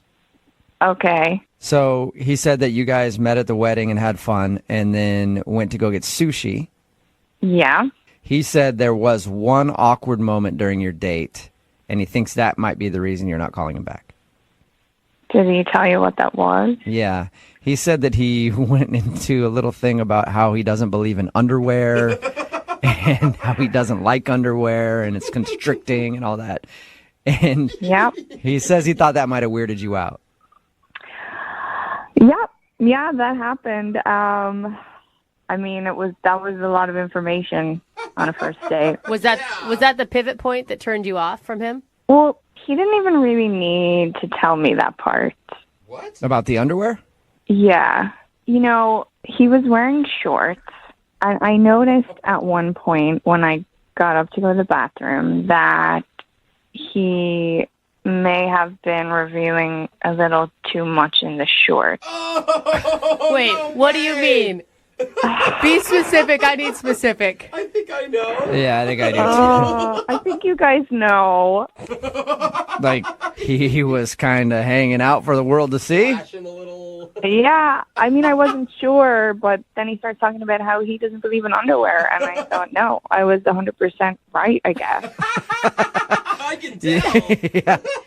All right, so maybe he should have been wearing underwear. Oh my God. Yeah. So wait, do you think it was an accident, or was he like putting it on display for you? Oh God, I don't know. I mean, I hope it was an accident too. It was just a lot of information at once. So. A lot of information. You should have reached across the table and tucked it back in for him. Oh God. Is that if you guys were wearing shorts, would that be an easy mistake to make? If you sit down, you never know. I mean, yeah, like I feel like the shorts must have been pretty small. He must have not adjusted. Yeah. I don't know if I need to hear that. Do you think it was an accident? I don't know, but to be honest, I don't really care. I don't know if I want to know. I don't feel like that's fair. I mean, if you had a nip slip and nobody told you about it, like it's not something that you should get blamed for. But it's different. I mean, what if I was doing it on purpose and I didn't care and it was just out there? Yeah. So, I know how we can find out if he knew that he was sort of dangling about. Like I said before, I really don't care at this point. Well, I think Ryan cares, and he's actually on the other line and wants to talk to you. What are you talking about? I mean that Ryan's been listening to this conversation, and he wants to talk to you. What? All right, in my defense, I had absolutely no idea that I was exposing myself to you. You flasher, you. Honestly, I'm being absolutely sincere here. Like, I apologize. That is not at all. I wasn't trying to do like a 1-2 punch of, hey, maybe look at this, and oh, I don't like underwear. Like, I swear to you, I had no idea that I was hanging out. Okay. No, I mean, I'm being serious. It sounds like I'm joking, but I am absolutely dead serious. I did not know that it was happening, nor would I have, done anything like that. So if I made you feel uncomfortable, I sincerely apologize. I'm just wondering, why you brought it up at that point then. It's a strange thing to bring up on a first date. It is, but the conversation sort of went there, and I wasn't trying to necessarily steer it there. And then it was like, we sort of landed on that topic. And the fact that you saw that right beforehand is absolutely a coincidence. It's an unfortunate coincidence. An unfortunate coincidence. Did you not feel a breeze or anything? It's not like I was engineering the date to be all about my junk, you seeing it, me talking about it, like, sincerely. But you feel like if you're a guy who goes commando, you think you'd be super careful in shorts if that's a likelihood of happening. Exactly. I'm usually careful, but maybe I had a napkin in my lap, so maybe I thought, like, if anything was popping out, like, I don't know, like, that's no one has ever told me about this before. So if I have been exposing myself inadvertently, I feel terrible about that. Yeah. Now you have something to be aware of. I mean, if I've gone home for the holidays or something, I'm sitting here, like, with my junk hanging out, I didn't know it, so... Well, now you know. So, yeah. I mean, look, again, I cannot apologize profusely enough. I mean, I had a great time with you, and I hope that, I mean, you seem to have you do have a really great sense of humor. I hope maybe you can just sort of understand that this was absolutely inadvertent and not in any way some sort of pervy, sleazy thing that I was trying to pull on you. So I would love to take you out again, and I will promise to wear underwear on our next date. That was so hard for him, Rose. Rose. Do you know what he's doing for you right now? Would you like to go out with Ryan on a second date? We will pay for it, and we'll pay for his underwear, too, if you give him one more shot. You know, at this point, I mean, it's a very heartfelt message, but I'm skeptical. I don't know. Come on, Rose. You guys were in the same wedding for two of your best friends. Like, do you think that your friend's going to be marrying some sleazeball who would have a friend who would expose himself? Like, there's got to be some trust circle there, right? Well, yeah, I have references. If you need references, I have references. That's a good point. I don't know. It's just, is underwear never an option, or it's a lot? I will say this. If I'm wearing shorts, it's something that in the future I will definitely take into consideration and wear, you know? I just need to suck it up and put on some boxer briefs or something. Dude, you know? Just be uncomfortable for a little while. It's just a couple hours, you know? Before you get arrested. Terribly uncomfortable to me. But yeah, I mean, I would do that. Rose, what do you think? One more shot? Come on. One date. If underwear is provided, I will go on a second date with you. Hey, there you go. Congratulations, Ryan. Thank you. I mean, Rose, that's awesome. And I think I have a pair of underwear somewhere around my house that I can scrounge up. All right, well. I mean, and I promise you, like, if I do not have them, I will buy them. I'll buy a 3-pack. So, I mean, there we go. If you don't have a pair, Ryan, I'll send you a pair of mine. We can share. Oh, lovely. Thank you. Sarah, was your date really as bad as your email said? It was that bad, but I really like him. All right, well, take us through what happened then, because there was a lot of stuff going on in your date.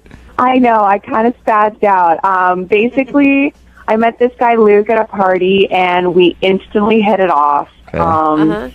And he's pretty much everything I've been looking for. He's tall, he's smart, he's funny. He wears a funny hat with a propeller on it and rides a unicycle? No? No, but I should have been wearing all that. I mean, the night of the party, I guess because I'd had a couple drinks, that was pretty cool. You know, we played ping pong, we were, like, laughing, and we ended up kissing, like, the first night we met. Nice. That's awesome. Yeah, it was awesome. Did you guys go on a date after that? Yeah, so that night he was like, do you want to go out for dinner tomorrow? And I was like, oh my gosh, this is it. Like, I have met the man of my dreams. Whoa, that is so much pressure to put on yourself going into a first date. I know. I was freaking out. I was so excited to hang with him, and I guess that's where the wheels kind of came off. That's where everything unraveled for you, huh? Yeah, it all kind of went up in smoke. Well, describe to us what happened, because from all the details in your email, it's really funny sounding. I mean, I'm sure it wasn't funny at the time, but some of the stuff that you said was pretty funny. No, it was so embarrassing. The way Jubal described it, it sounds like you slipped on a banana peel. Pretty much. Like, I dropped, like, spaghetti all over my dress. Oh. I was just laughing, and he was making me laugh, and I accidentally just kind of hit my water glass, and then in an effort to save my spaghetti, I picked up the plate, and it just went over my dress. So I picture the table flipping over and your pasta bowl flying into the air. Yeah, that sound effect. Water all over the ground. It was totally some Wile E. Coyote, like Roadrunner stuff. It was really bad. I had verbal, diarrhea. I could not stop talking about my grandparents, my dead grandparents. What'd you say about it? Were you crying? They're so dead.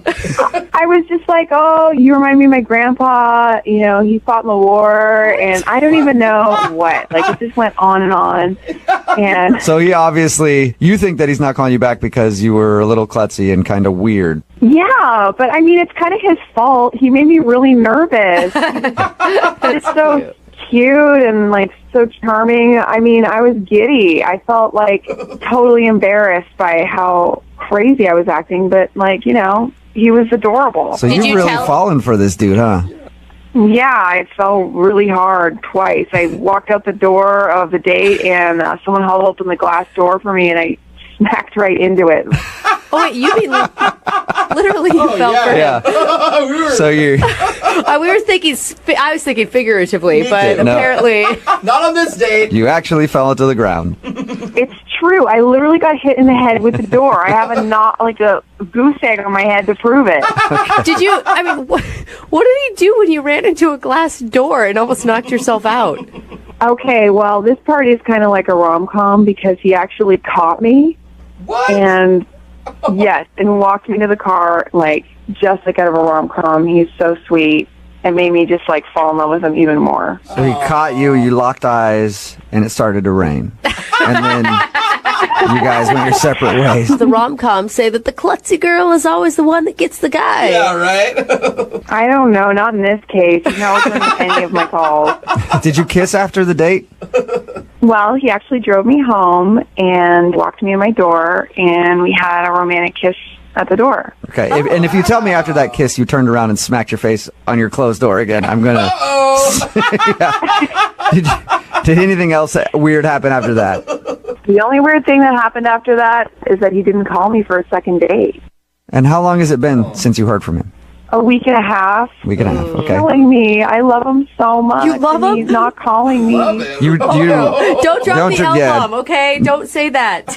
Do you mean that for real you love him, or you're just kind of being I love this guy? His personality. No, I love him. We connect. All right. We had a great time, even though I was a total klutz. Okay, well, we'll play a song, come back, and we'll call him and get your second date update, all right? Thank you so much. I need your help so badly. problem. I've got to get this guy back in my life. All right, well, while you're on hold, try not to, hit yourself in the head with the phone repeatedly, okay? Thanks, John. Hello. Hi, can I speak to Luke, please? This is him. Hey, Luke, how are you? This is Jubal from Brooke and Jubal in the morning. All right. Sorry, a radio show? Yeah, we're a morning radio show, and we actually got an email about you from one of our listeners. What does that mean? It means that one of our listeners really wants to reach out to you because you went on a date with them, and now you're not calling them back. Okay. May I ask who this person is? Yes, you may. Her name is Sarah. And you guys recently went out on a date to an Italian restaurant, even kissed at the end of the night. But she's been trying to get a hold of you, and you have not been returning her phone calls. Sarah from a party, Sarah? Yeah, she said you guys met at a party before you went out. And then we went out? Is that a question? Yeah, she told us about your date. She said you met at the party and then went out for a nice evening at an Italian restaurant. She thinks that you're not calling her back because she had spilled food at one point and then kind of knocked her head on a door. Is this some sort of weird joke? Why would it No. be a joke? I mean, I met a Sarah at a party not too long ago, but there wasn't a date after that. What do you mean? You didn't go out on a date with a girl named Sarah? No, sir. That's the right guy. Did you kiss? Let me make sure I got the right guy. So, you didn't meet a girl named Sarah at a party and then take her to dinner at an Italian restaurant? I met a girl named Sarah at a party, and we hung out for a little bit, and things were fine at the party, but I haven't actually seen her since the party. Okay. It's confusing because she gave us a timeline of about a week and a half ago. Was this about a week and a half ago?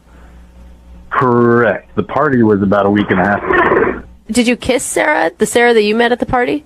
We did kiss at the party. And actually, I mean, since the party, I've tried to get a hold of her, but she hasn't answered the phone or returned any of my calls. I don't know what the hell's going on here. Is there any I'm chance? trying to figure out why we would have bad information. I don't know. So Sarah from the party really called you guys? Yeah, I called them because you won't leave me the alone, Luke. What? Who? Day, night, text. Get the away from me, you stage 5 clinger. What is that? Sarah? Yeah. The Sarah from the party, Sarah? Yeah, the one you won't leave alone because you're stalking me. Whoa. You're a psychopath. Leave me alone. I don't even know what the going on right now. I don't either. You want to wear my skin. That's what's going on. You're psycho. I thought you loved him. Who is this for real? It's Sarah. I had to commandeer a radio station to get you to off my back. I'm so confused. What? I don't understand what you're saying. Yeah, neither do I, Sarah. Did you made the whole story about your first date with this dude up, from the meatballs spilling on you to hitting the door to the kiss at the end of the night? Yeah, I made it up. What would you do? It's terrifying when you're getting stalked by a psycho killer, man. Oh my god. Psycho killer. Oh my god. Wait, hold Wow, on. is it that bad, Sarah? What is he doing to you? He's calling me day and night, and then I get text messages nonstop. He's emailing me. He Facebooked me. Like, how did he even get my email? Oh my god. It's like being I didn't even do. You gave me your number at the party. I tried to call you. I sent you a couple of texts. You, like, maybe get a drink sometime. You wouldn't even respond to my text. Yeah, because you're psycho. Like, he even contacted a friend of mine and started, getting in touch with her and ringing her phone nonstop. And, like, you take the hints. If I'm not getting back to you, I'm not interested. Luke, are you really, contacting her on Facebook and email, and you contacted her friend? Is that true? I mean, yeah, like I reached out, I emailed her and I reached out on Facebook, but it was after she didn't respond to text or a phone call. So I didn't know what else to do. I mean, I really liked her. I thought that we hit it off pretty good. It wasn't like a psycho thing at all. There's a body bag. It's not this. It's just, I just wanted to hang out again. I was just being a little persistent. Oh my God, a little persistent. Like, persistent isn't calling me night and day, having flowers delivered to my house, emailing me, text messaging me, calling my workplace. You call me at the firm, Sarah, and I've got people. Are you not over exaggerating? Am I not over exaggerating? What is this, Shakespeare? What the does that question mean? Sorry. Get it straight, Yeah, Jubal. you're angry. Like, How about this? What do you mean? I'm not over exaggerating. Now you're telling me how I feel. I'm just asking if you're over exaggerating. That is he really sending flowers to your house and calling your office and all that stuff? Yeah, he's doing all of it. Yeah. God, that is why do you think I'm calling you guys? Why do you think I came up with this elaborate ploy to get him away from me? Oh my god. Dude, what did the text messages say that he's sending you? What does it matter what the text messages even say? I saw a girl at a party. We hit it off. You gave me your phone number, and that's it. Like I was trying to reach out. That's it. And yeah, okay. So I sent you flowers, and that I wanted you to know that I liked you. I didn't think it was creepy. I was just affectionate. I just wanted to say, hey, thinking about you. That's it. You think it's sweet to give me flowers? How the did you even find out my address? Hey, you know what? I'm the one on trial right now. I was trying to do a sweet thing. You call a radio station, you crazy bitch? Hey, Luke. Hey, Luke. You know what, though, man? Like, I got to take her side on this. You shouldn't be sending flowers to somebody's house if you don't know where they live, and it's like the first time you met them at a party. Wait a second, man. You're taking her side right now? Yeah. She lied to you. She told you we went on a date at some Italian restaurant? None of that even happened. Yeah, but she won't even respond. She won't even text me back. Yeah, but she said the flower thing, and you didn't deny that, and to me, that's a little much. So I get where she's coming from. I wanted her to know that I liked her. I was, hey, thinking about you, sent you some flowers. And if that's a crime, then let me be guilty. You know what? I'm done with you now. Now you know how I feel, and leave me the alone, okay? Hey, Luke, are you still there? What the was that, guy? Hey, That's all I don't know. you, She lied to us and said that you guys went out on a date to get you on the phone, obviously, to tell you to back off. And I think after this conversation, it might be a good idea for you to back off. Yeah. back off. That's great. Like back off from the girl who lost her mind and called a radio station just to get me to leave her alone. Yeah, but dude, if you're doing all that, if you're Facebook messaging her friends and texting her day and night and calling her nonstop and sending flowers to an address that she didn't know you had, you can't see her point a little bit. Dude, she never even wrote back to the very first text I sent. I was just reaching out. All she had to do was let me know. Just let me know straight up that she wasn't interested, and I would have backed off. Yeah, but like after a week of not hearing from her, that should be a sign she's not interested. You know what, man? Like, just leave me alone with this. Have fun calling another dude out of his workday and ruining that guy's day. All right, I will have fun. Okay, so they've both hung up, and at this point, I have to do it every time, no matter what. I would love to ask if they'll go on a second date with each other. Hey, Luke, would you go out with Sarah again? We'll pay for it. Yeah, sure. She sounds cool. Sarah, would you like to go out with Luke? Yeah, he's the best. I like him very much. Congratulations, a successful second date update. Thanks, you guys. Thank you, sir. Yeah, thanks a lot, dude. Love's in the air. Wow. Thanks, appreciate it.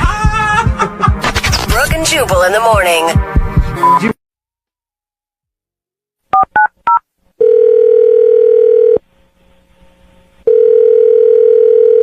Hello? Yeah, can I speak to Thomas, please? This is him. Who's it? Thomas, what's up, man? This is Jubal from Brooke and Jubal in the morning. Who's that? Brooke and Jubal in the morning. It's a radio show. Okay. You ever listened to us before? Nah, I don't do mornings really.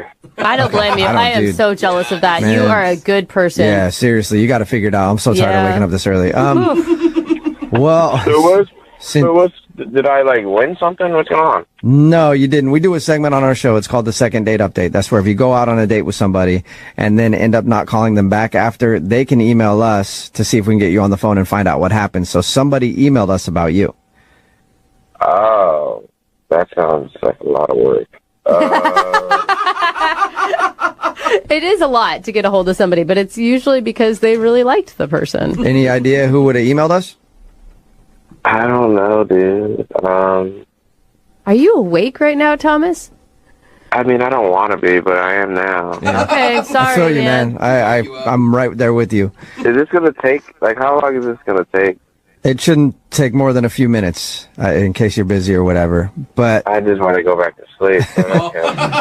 Well, do you remember going out with a girl named Kelsey? Probably? Oh my God! Do you remember her or no? Yeah, I remember. Okay. What's up? Well, Kelsey emailed us because she told us about your date. And she said that you guys went for a walk, stopped by the grocery store, and she invited you to the movies. And that's when you... Oh, yeah, it was a lot. It was a lot. It was a lot? It was a lot? What was a lot about it? The walk or the grocery store? All of it. It was... anyway, so what do you need? Oh, my God, Thomas, you just Kelsey, Kelsey wants to know why you're not calling her back. Oh, gosh. Thomas! Can you tell us why? I guess. It was just like, she wanted to do so much stuff. Really? What do you mean? She thought she was too boring for you. She thought that a walk in a grocery store was, like, lame and that you were looking for more excitement. And that's why... Who walks? Like, that's why they invented cars and Uber. Like, why do we have to walk? It was so much. Okay, so it's not that you were bored on the date, you just didn't want to walk. Pretty much. No, it was, I didn't want to do, and then after the walking, it goes to the random restaurant, and then the grocery store, and then I have to carry her groceries, and then I have to help her put the groceries up, and then after all of that, on top of that, she was like, oh yeah, let's go see a movie. I'm like, oh my God, I just did more work than I've done all week. I don't want to do any more things. And it was so late, dude. It was like 8 o'clock or something. Like, it was so late. I don't like it. Wait, Thomas, I mean, you're concentrating a lot on the things that you did on the date, but what about her? Did you enjoy hanging out with her? She said she was laughing a ton. Smiling a lot. I mean, she was cool. It was just, she does too much, man. I'm not I'm not an outdoorsy dude who likes to do all this. Like, I feel like she would go hiking, and that sounds terrible. Okay. So if I'm reading this correctly, you just feel like she likes to do way too much. I mean, I'm sure she'll find someone who likes to do stuff with her, and that's awesome. But I just don't. Like, if I didn't have to leave the house, I would not leave the house. Why are you even dating then, Thomas? Like, dating requires you to do stuff. It doesn't, though. Like, dating, you drive to a place, you eat dinner at a place, and then that's it. And then maybe you go back and you watch, like, Netflix or Hulu or something. Like, it's not, I don't know. She wanted to do so many things, and I'm not that kind of dude. Not that kind of dude. All right. Well, at least you know what you want, Thomas.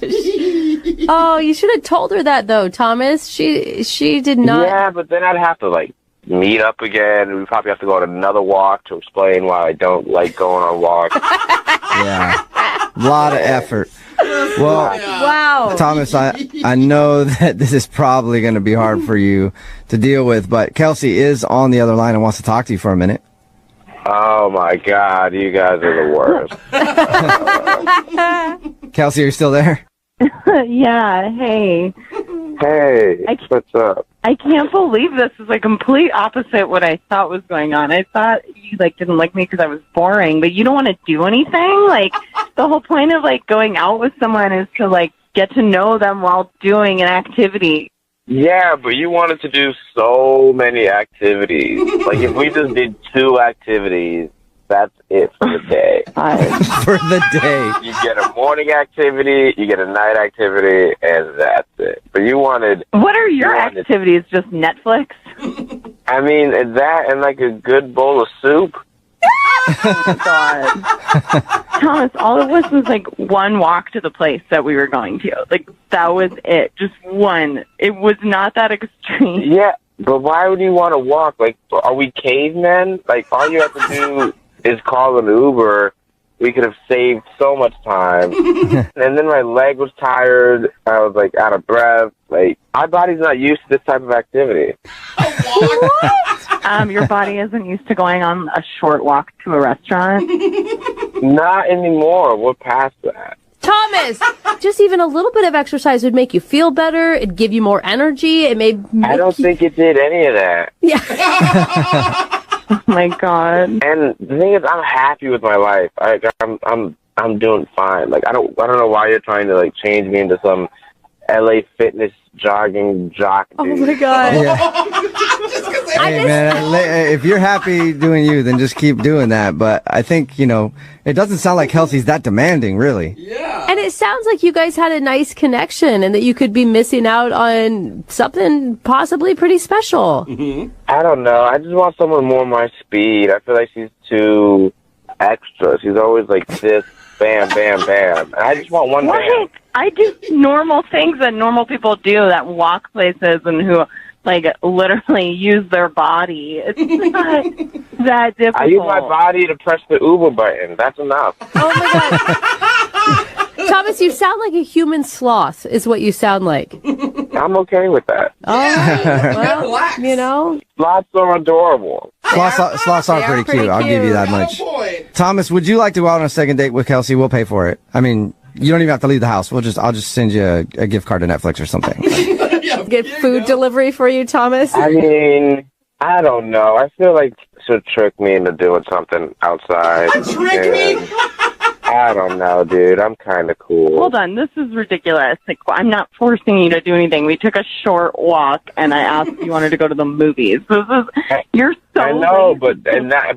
but now you called the radio on me. I feel like you go a lot of steps to it, and that's cool. But I only one step. Honestly, Thomas, I thought I was being the boring one, and that's why you weren't calling me back, but you're the boring one. I definitely don't want to be with someone who's that lazy. Oh. Thank God. Thank God. Okay. The biggest relief Thomas has had all day. Yeah. He's like, can I now get off the phone? That's what you've been wanting this whole time. Kelsey, I'm Can sorry. I go back to sleep now, or? Yeah, 1 second. We'll let you go there. I Oh just my want to say gosh. thank you for your time, Thomas. I appreciate it. Yeah, thanks, radio guy. Yeah, man. Yeah. Sorry to make you work so much this morning. Go back to sleep. All right. Kelsey, well, you got your answer. Yeah, I guess so. That was crazy. And I know personally, I am exhausted after all that, man. Hi, can I speak to Juliana, please? Yeah, this is she. Hey, Juliana, how are you? This is Jubal from Brooke and Jubal in the morning. Who is this? Jubal from Brooke and Jubal in the morning. I'm sorry. What is this? It's a radio show. Is this a scam? Are you trying to sell me something? I'm going to hang up. No, I'm not trying to sell you anything at all. If we were. One of our listeners actually emailed us about you. Okay. His name is Sean, and he's a guy that you sort of went on a date with recently. Oh. That went down. Right. Whoa. So you remember hanging out with Sean. Yeah, I remember him. It doesn't sound like you fondly remember him. You could say that. Oh. Okay. He has great memories of you. Really? Yeah, that's why he emailed us. Sean wants to know why you're not calling him back. I think he's a sketchball. Is that a good enough reason? What? Really? No. I mean, we talked to him. I thought he was like dorky at worst, but a nice guy. So he called you? What did he say? Well, I don't want to tell you because you sound mad. It wasn't anything bad. I want to know. What did he say? Well, he said that he met you at some show and you guys were bonding over the great banjo player that they had. And then you went to then you went to a bar after. Whoa. And he spilled a drink on himself and asked if he could go back to your place to kind of clean his shirt up or something. Which we all said had to be an excuse to just get over to your place, but he swore up and down it wasn't. So I guess he didn't mention to you that he's a thief.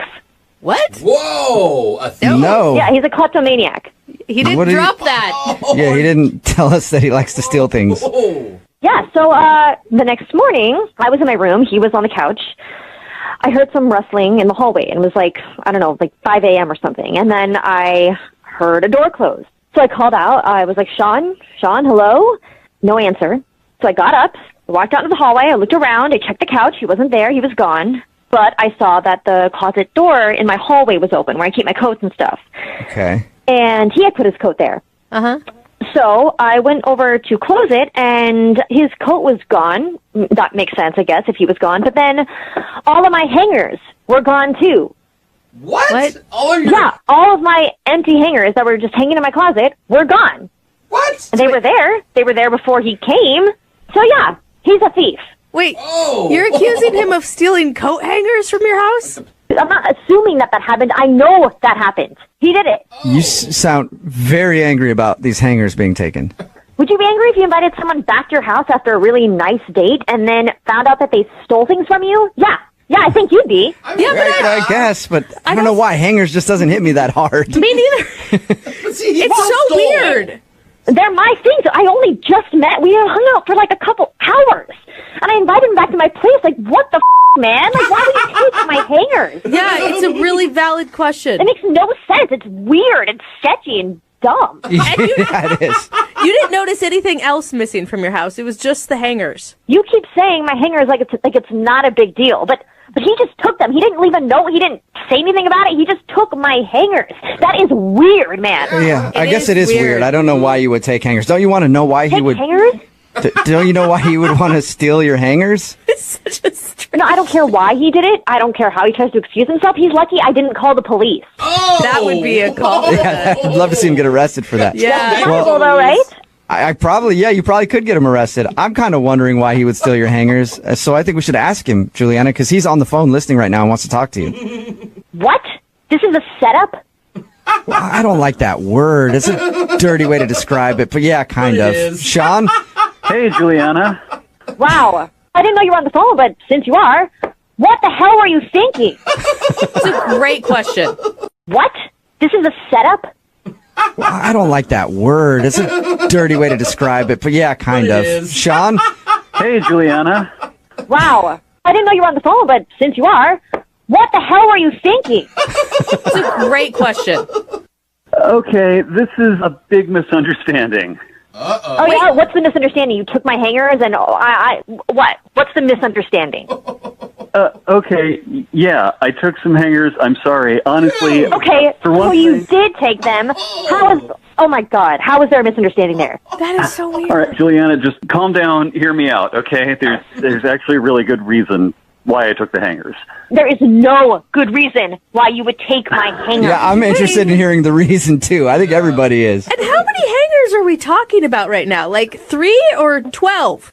It was probably around 15 or so, but okay. That's a lot of hangers. Dude. Here's the thing. I just moved into a new apartment. My hangers are all in a box somewhere. I don't know where. Everything I own is in boxes except for all my clothes that are in a pile on my kitchen table.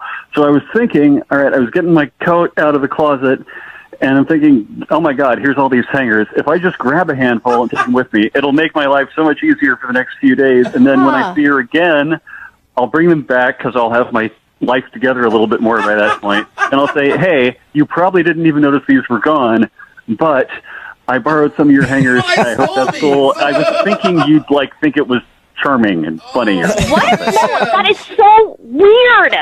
You thought that stealing my hangers would make me actually want to see you again?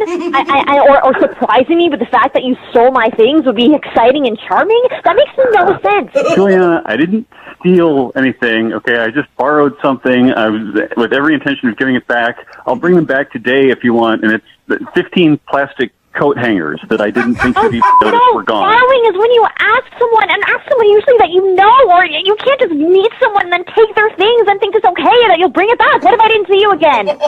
Well, we'd had such a good time, I thought you were probably going to want to hang out again. And, it's Well, that's coat really hangers. annoying, too, that you would just assume that. And so take my things, and that's your reasoning. That is so stupid.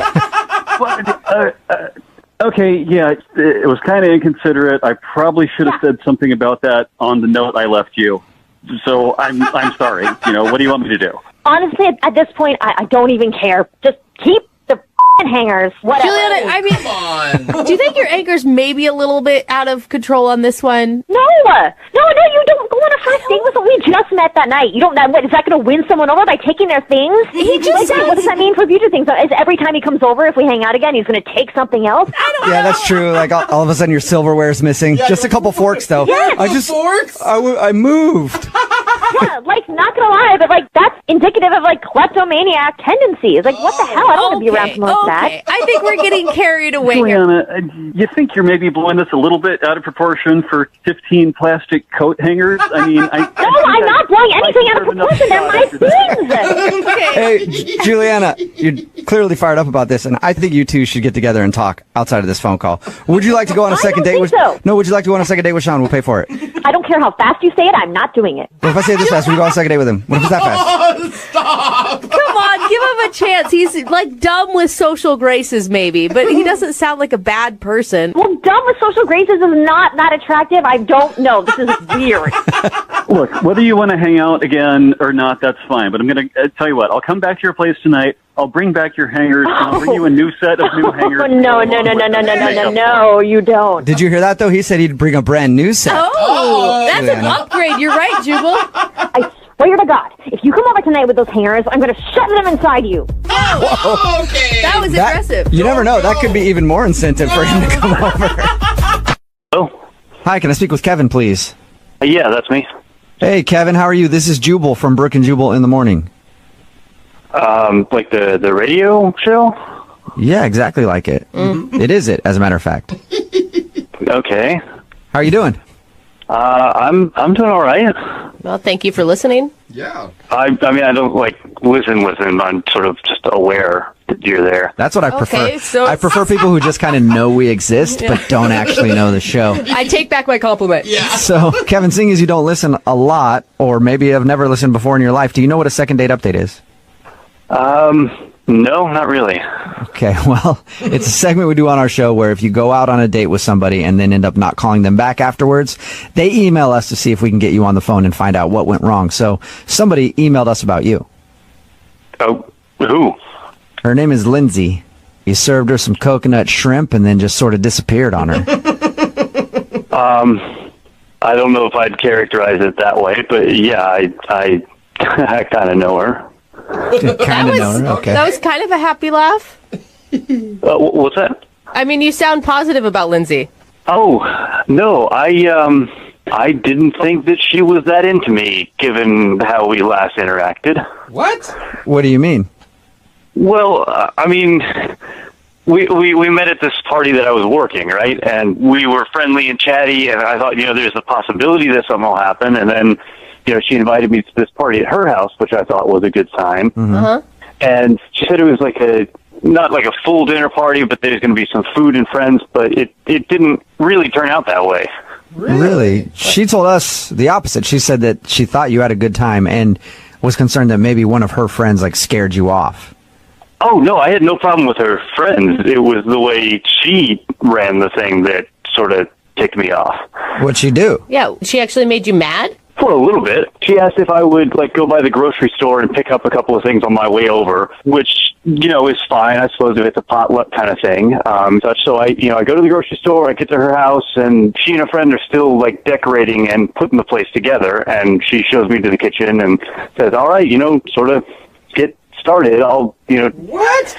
be in and, check on you. What? Wait a minute. She made it sound like she invited you over early so that you guys could have some one-on-one time before the party. Yeah. Not so that you could do her work. Yeah, there was not a whole lot of one-on-one time aside from her coming in and tasting the things that I was trying and making suggestions on how to fix it, a little more red pepper, a little less salt, things like that. So it was one-on-one time with you and a stove making food for her friends. For the most part, yeah. And then she criticized what you were making? A little bit. Oh my God. Okay. So did you ask her about that? Did you go, hey, maybe you want to join me in here and help me cook? I didn't get that far because then people, the rest of the guests started showing up, and they all brought pre-made stuff. So, I'm the only one in the kitchen making the hot stuff. And, as soon as it's ready, I finish a plate of tomato capreses or whatever. They come in and hustle the plate out of the room to the party, and I'm left there with empty counters and more things on the stove. So I feel like I was working the party. I wasn't participating in it. I mean, at any point did you just think, I must have misunderstood what she wanted from me, and she actually is going to pay me for this? I mean, that's the only thing that I could think of, given that we met at a catering event. She must have thought that, that's what I do, Did she pay you for your services? No, that's Exactly. the thing. Yeah. She didn't even reimburse me or anything for the groceries she asked me to pick up on the way over. Really? She didn't even reimburse you? All right, well. Yeah, I went to a party and worked it And ended up losing money on it. All right. Well, I think we need to be bill collectors here and try to get your money at least, Kevin, because she's actually on the other line listening and wants to talk to you. What are you talking about? I mean, Lindsay's listening. Lindsay, you there? Yeah, hi, I'm here. Oh, Lindsay, you dog. Okay, well, what's happening right now? I'm really sorry, Kevin. I did not mean to give you the impression that I hired you to cook for my party. It's kind of hard for me to draw another conclusion, given that what I did that night was cook for your party. Well, I think the key there is hired, because that means she would have paid you for it. Right? So, Okay, here's the thing. I think I bit off more than I could chew, and I didn't realize how long the decorations were going to take me, and so I thought that we were going to have one-on-one time more so. And I didn't mean to criticize your cooking. It was partially joking. I kind of have a sarcastic, mean sense of humor sometimes. So sometimes you're mean to the help? That's not a very good quality, Lindsay. That's not nice. Guys, okay, I'm really trying to...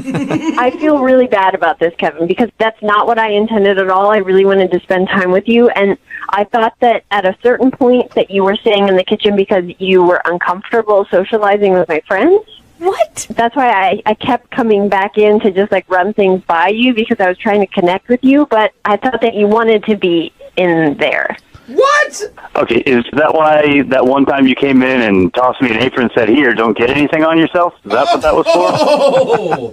That's a bit of connection? I just figured you're a caterer. You love cooking. I didn't want to take you away from something that you love doing. Oh, wow. Yes, that's what I do for work. When you invited me to a party, I was hoping that I would be at a party and not another job on my off day. Right? Okay, well, Kevin, it's not completely my fault because I didn't think that it would take you as long as it did to make all those dishes. If I'd known that, then I probably would have only had you make one or two. Oh, come on. Lindsay, do you hear what you're saying right now? I do. I don't think I'm in the wrong. Okay, so first off, you plan a dinner party poorly. You don't have all the ingredients for all the dishes you want, so you have me pick them up. Then I cook them too slowly for your plans, and somehow this is my fault? Yeah, Kevin, you're a jerk. That's the same recap that I'm hearing, Kevin. Okay, no matter what happens, Kevin, I'm sorry, and I really do like you, and if you will have me, I would really love if we just did a regular one-on-one date and just forget the whole party. Okay, Kevin, would you like to go out with Lindsay again on a second date? We will pay for it. We'll buy the ingredients. You can make the food. One more time. Would you go out with her again? I'm not really feeling it. You know, it was just a little too weird. I don't think we know enough about what's going on. Okay, Kevin, I totally understand, but if I did have a party again, would you be able to come work and I would actually hire you? Oh my What do you think about that, Kevin? If you're willing to pay in advance, well, I'm game. All right. Yeah, Well, I'd name a high price, Kevin, if I were you. not a successful date that you guys got out of it, but Kevin, at least you got a job opportunity, and Lindsay, your next dinner party is going to be delicious. Kevin, I'm really happy that that's behind us, and I'm looking forward to paying you a solid wage. You know what? That's better than a date, I think. I've always wanted a woman to say to me that they'd pay me a solid wage. What's up, man? How are you? Hey, how's it going? Dude, this Pretty sounds good. like an insane date. You know what? It was honestly one of the craziest experiences I've ever had. Oh, Whoa. I bet. You said you saved somebody's life. Unless that happens to you all the time, I would have to think it's a This is like a crazy experience. No, I don't do that all the time. Actually, I know. I figured that you didn't. He's but actually- thank you for clarifying. Before we talk about what happened, let's talk about the girl you went out with a little bit. What's her name? Jennifer. Jennifer. All right. And where did you meet Jennifer? We met on an app, actually. Okay, that's pretty common. Yeah. Was there anything that stood out to you about her? I mean, she'd actually done a couple of triathlons, and I used to do some, and we just kind of got going back and forth about our training routine, and we just kind of hit it off, and we had some common ground. Okay. That's always nice. It gives you something to talk about, at least to get things rolling. Yeah. I mean, she's actually really accomplished, so I just, I kind of wanted to impress her, but wanted to not act like I was impressing her kind of thing, Okay. So I want to get to the part where you saved somebody's life because I'm curious about that. But did you have a good time with her? What'd you guys do? Well, she was awesome. I made restaurant reservations at this super fancy place. Oh, so you wanted to impress her if you're making reservations at places like that. I did, and I had just gotten a promotion at work, so I was actually kind of spoiling myself. Nice. And I just had a good feeling about this girl, so yeah, I plopped down for this. Okay. And it was going really well. I had actually done some training beforehand that day, so I had forgotten to eat in between my last training and meeting with her because I was kind of running over there. Oh. And so by the time we got to the restaurant, I was super hungry. Yeah. Your stomach's like eating itself. Please. Yeah, it was doing a lot of the talking for me, unfortunately. Okay. Oh, were you okay. hangry? Were you like hangry and upset with her the whole time until you ate? You know what? I get a little more zened out, like before the hangry happens. I was getting to the hangry. Okay. But, when I get food in front of me, sometimes that need just kind of takes over. What'd you do to your food? Yeah. Well, I have a very personal relationship with it, we'll say. What does All that right, maybe mean? that's the reason you're not getting the call back. I mean, if you're doing what I think, what it sounds to me like you did with your meal, I wouldn't call you back. It sounds like you shouldn't be doing that in public spaces, whatever it is. You need to only eat in private. I just need to chew my food a certain amount of times before I swallow it. I was taught at a very young age that you have to chew your food or you won't be savoring it. You count while you're chewing. It's sort of a rhythmic thing. Interesting. So it's more of like a 1, 2, 3, 4, 1, 2, 3, 4. Oh. Okay. Okay. All right. Are you able to multitask and have conversation while your rhythm chewing is going on? Absolutely. I've actually we talked about the triathlons. I've done it on the bike a few times. Oh, chewing while you're... I still don't know what we're talking about. Yeah, neither do I. Those little gummies that they give you for energy as you're going down the final stretch. Uh-huh. You run out of energy and you have to like eat these chewy gummy things, and it's actually the perfect way to rhythmically pump with the bike as you're chewing your food. So okay. Well, rhythmic pumping was not where I thought this conversation would go. Or what it usually means on a date. Yeah. What about the part where you saved somebody's life? How did that happen?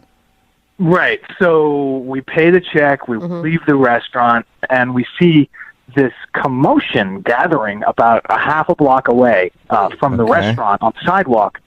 And we just kind of didn't think of anything of it at first, but this commotion started growing. Somebody was yelling, help. Oh, no. So we walked over to see what was going on. And there was a man on the ground that had collapsed. Oh, no. And was not breathing. Coincidentally, at my work, I just got a promotion, so I had new responsibilities, and they trained me in CPR. So that's crazy. awesome. I told you this was one of the most insane experiences I've ever had. And so did you actually do CPR, or did you screech and run away? And forget everything you learned? I did everything that I learned the previous day. That's great. And it took a couple of times. I had to go through it. I hate to say it, but I had to give this guy mouth-to-mouth one time. It's saving a life. It's okay. Yeah, I think it's all right if you're saving somebody. I hope so. I mean, if you can't kiss a dude when you're saving his life, when can you? I know. I don't think on it's a date, kissing. when you're on a date. Oh my God, are you guys that scared of male-on-male touch that you So- consider it kissing? Did it work? I was able to revive him, and when he opened his eyes, I can't remember a more important thing that I have done in my life. That is really beautiful. That really is. I mean, timing, right? I mean, it's just one of those once-in-a-lifetime things that I don't know will ever repeat itself. So, Okay, and what'd your date think? we had a really great conversation and a really great time, but this was a moment where we really saw each other. That's deep. That's really intense. Yeah. Sounds like it was more of your moment than hers, though, because she's not calling you back. Either that or it was her moment and she freaked her out. I wish I knew. We'll play a song, come back, and get your second date update, and see if we can figure out why she isn't calling you back, okay? Hello, Hi, is this Jennifer? this is. Jennifer, how are you? This is Jubal from Brooke and Jubal in the Morning, the radio show. Hi, How are you? I'm okay. Okay.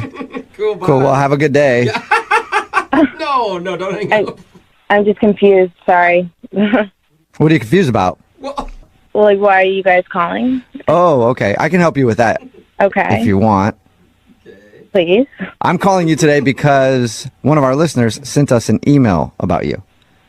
About me? Mm-hmm. It got even more confusing just now, didn't it? Yeah, it did. Well, we do a segment on our show called the Second Date Update. That's where if you go out on a date with somebody and end up not calling them after, they can email us and we'll get you on the phone and try to find out what happened. So Patrick emailed us and asked us to call you. Okay. Mm-hmm. And he told us about your date, even the part where he said he saved a dude's life. Yeah. And he also told us that he's tried to reach out to you a few times, but he's heard nothing. Yeah. This is crazy. Okay. Yeah. Your date sounded crazy. It was crazy, to say the least. Yeah. The CPR part was insane. Okay. I guess the question we all had is, how do you go out on a date with somebody and they actually end up saving someone's life and then you don't call them back? Was he that bad? Yeah. Well, it makes it sound terrible. I don't know. I guess, like, I think Patrick's, nice, and obviously, like, him saving that life was, like, really, I don't know what to say, like, heroic and great, but, like, I just didn't feel like he was a match. I don't know. Just no chemistry or what? I mean, there was chemistry, but, like, honestly, okay, I don't know. I'm just going to be honest, I guess, since we're doing this. Like, I was just driving home, like, he got me an Uber, and, like, at first I thought it was, like, really great that he gave CPR to the homeless person, and, like, I mean, he saved a life, so that's amazing, but I just, like, realized that he, like, gave CPR to a homeless person, and you think that they should all die? What? Yeah, wait, hold No. on. Whatever you like, the way you just said that made you sound Yeah. totally and completely evil, heartless. I'm not sure which. Yeah. Oh my God, no, that's not what I meant. He revived a homeless person, and they're a scourge on our city, and I don't know why he would do that. No, okay. What I meant was that, like, I just feel like a lot of homeless people probably have, like, some diseases. And What? yeah, and I just kind of felt like if he, basically kissed a homeless person like that, like, he probably got something. And I just, like, I had friends, I don't know. Are you freaking Okay. kidding me? So you feel like he's dirty now? What is your problem? I mean, I don't know what to say. Like, I'm just being honest. I just feel like he probably has something, and I don't want to get it. Okay. Okay. Hold up. right. You sound like, one, the least medical person ever. Okay. And two, that is, I mean, those are so many, like, maybes, what ifs. I know, but it's enough, I guess, for me. I don't know. What do you think he has? I have no idea. I would start with TB. What? Oh my God, And then I would work guys. back from there. Probably one of the Oh my hepatitis. God. Yeah, at I'm least a dying right hepatitis, now. like A, B, or C. I don't know. They might even have a new one. Who knows? So wait, hold up. If he hadn't been there and you walked out and you saw a man unresponsive on the street and you judged him as homeless, even though you'd actually probably don't even know that he's technically homeless or not, you wouldn't save them for fear of getting a disease? I in that situation, I don't think that I would, like, be able to just jump right in and, like, save a life. Like, so I just think in general, like, I would be too. I wouldn't know how to do that, and like So I just think that it's a moot point. Okay. Oh, man. But bottom line is, the reason that you didn't call him back is you think he might have contracted something from a homeless man. Wow. Yeah. I don't know how many times I've heard that after a date. That's been a lot of reasons that I haven't gotten a call back. Yeah, you're contracting things is for different reasons. Jennifer, I do need to let you know that Patrick is on the other line listening to this conversation and wants to talk to you, though. Okay. Patrick? Yeah. Hi. Hey. I don't think I know what to say. Yeah. Sorry. I'm just, you know what? I mean, I gotta just say, I'm in shock. I can't believe that you would think that. Are you like in nice shock? Because I'm in like furious shock over here. I don't know. I mean, I'm actually just kind of confused because from your profile and from the conversations we had before and during our date, you seem like a really educated young lady. And I'm just confused. I'm just confused that you would think that I could contract a disease from a brief encounter with a man's mouth. I mean, yeah, you explain it like that. Who knows, right? I had to give him mouth to mouth. He was not responding to the initial CPR that I was giving him, so I had to do what I did. I mean, I totally get it, and I think that, again, it was, like, very heroic and amazing. You should have done it. I just think that I'm allowed to have my own feelings about it afterwards. That guy looked like he had a disease. Like, you can't. You know. What made him look like he had a disease? Give us some details. I'm just like, his hair was just like so like tangled. Oh, tangled hair disease. So no. I mean, he pretty much just looked like a hipster to me, Jennifer. Yeah. I mean, seriously, Very thin though, line between homeless and hipster. like you're kissing dudes that you meet on apps, you think that they don't have disease. Like they have just as much chance for disease as a homeless guy on the street. I mean, now I don't know. I just like, I don't want to debate about this for forever. Like this is how I feel. And I just don't really want to deal with that. Like I'm super focused right now and I'm like healthy, training. So I just don't want to deal with like any of that stuff. I am still so blown away by your reaction to this. But if it makes you feel better, I can't believe I'm saying this. I will go and I will get tested. If it means for what? Everything? Yeah, what are you going to have them test you for? How do you even want to go out with her again, Patrick? I just want to prove it to her. I just want to prove it to her that me saving this man's life in no way put me in harm's way or possibly gave me a disease. I just want to disprove that theory. Okay. Honestly, like, I don't know. I think it's just still too soon, and like something can still come up, and so you can get. Yeah, some of that stuff can take months, Jennifer, before it actually pops up on a test. Because the problem is it's her feeling. It's not actual science or actual facts. Now that's just an opinion. I don't get that, Jennifer. You think every ER doctor and ER nurse in this country has a disease because of people that they've helped? No, I just think that maybe Patrick does. All right, well, Jennifer, would you like to go out on a second date with Patrick? We'll pay for it. We'll even pay for his health screening.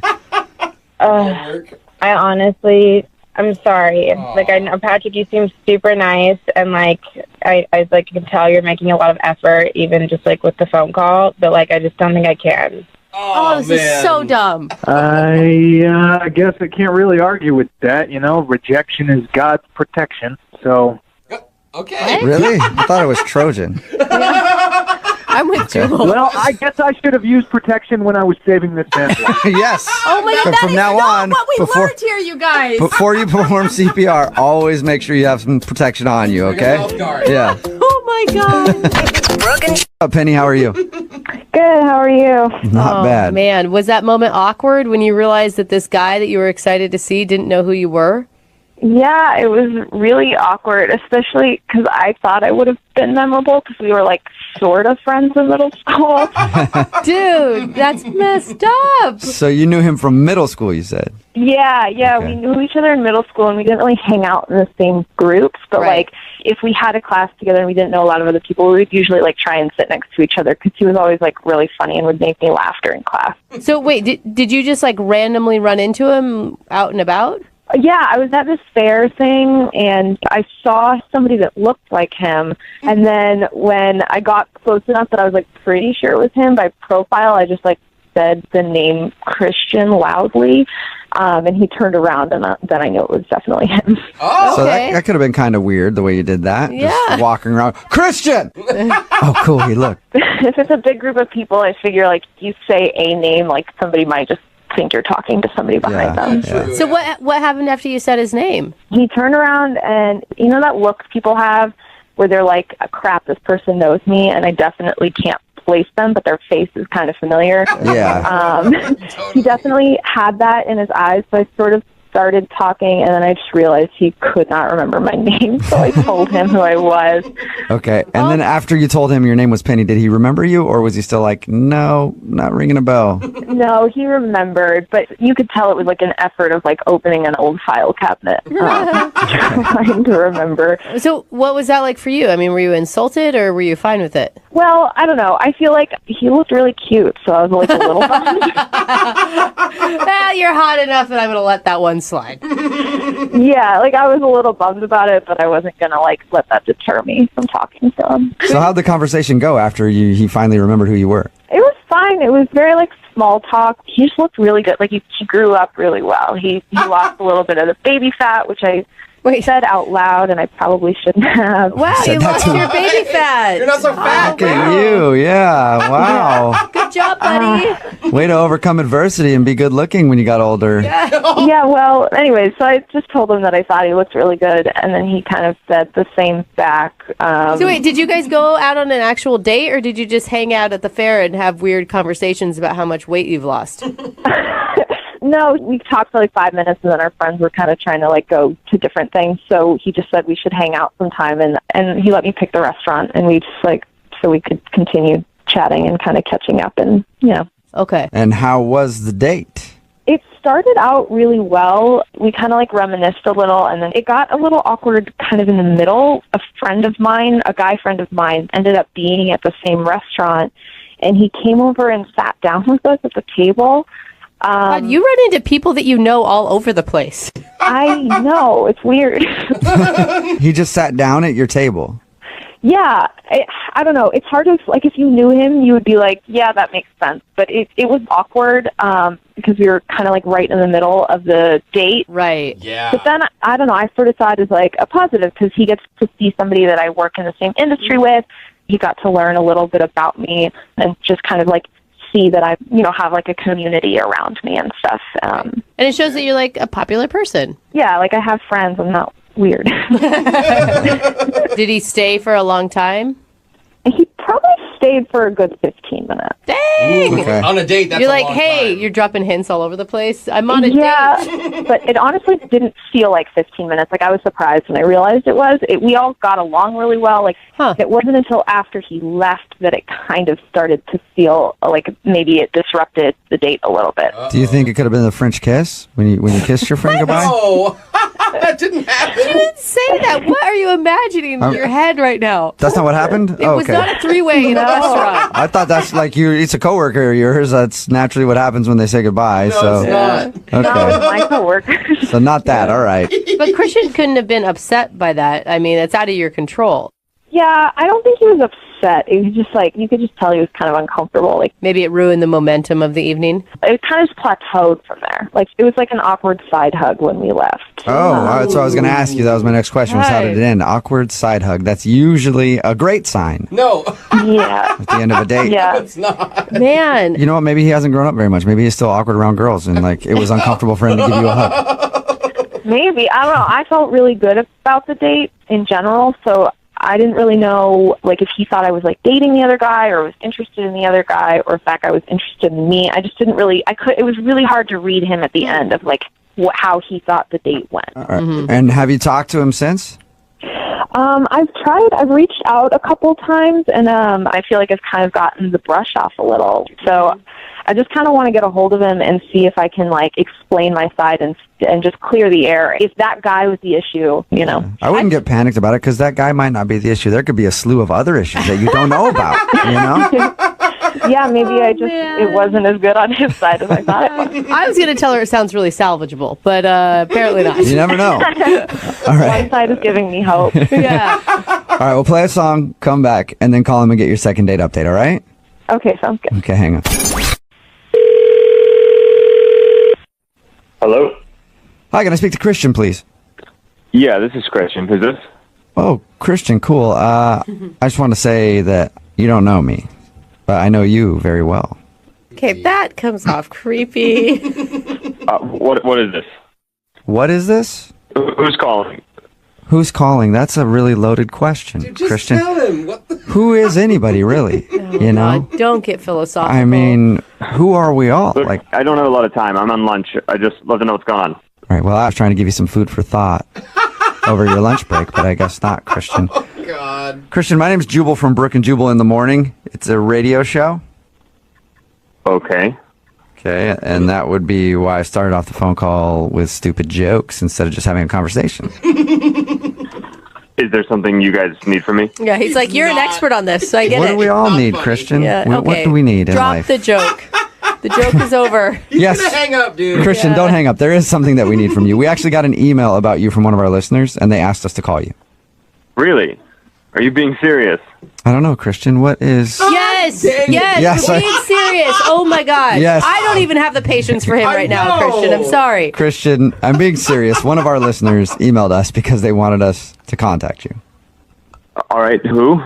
Her name is Penny, and you guys actually know each other from middle school, and then you guys went out on a date. A little while Oh, ago. my God. Honestly,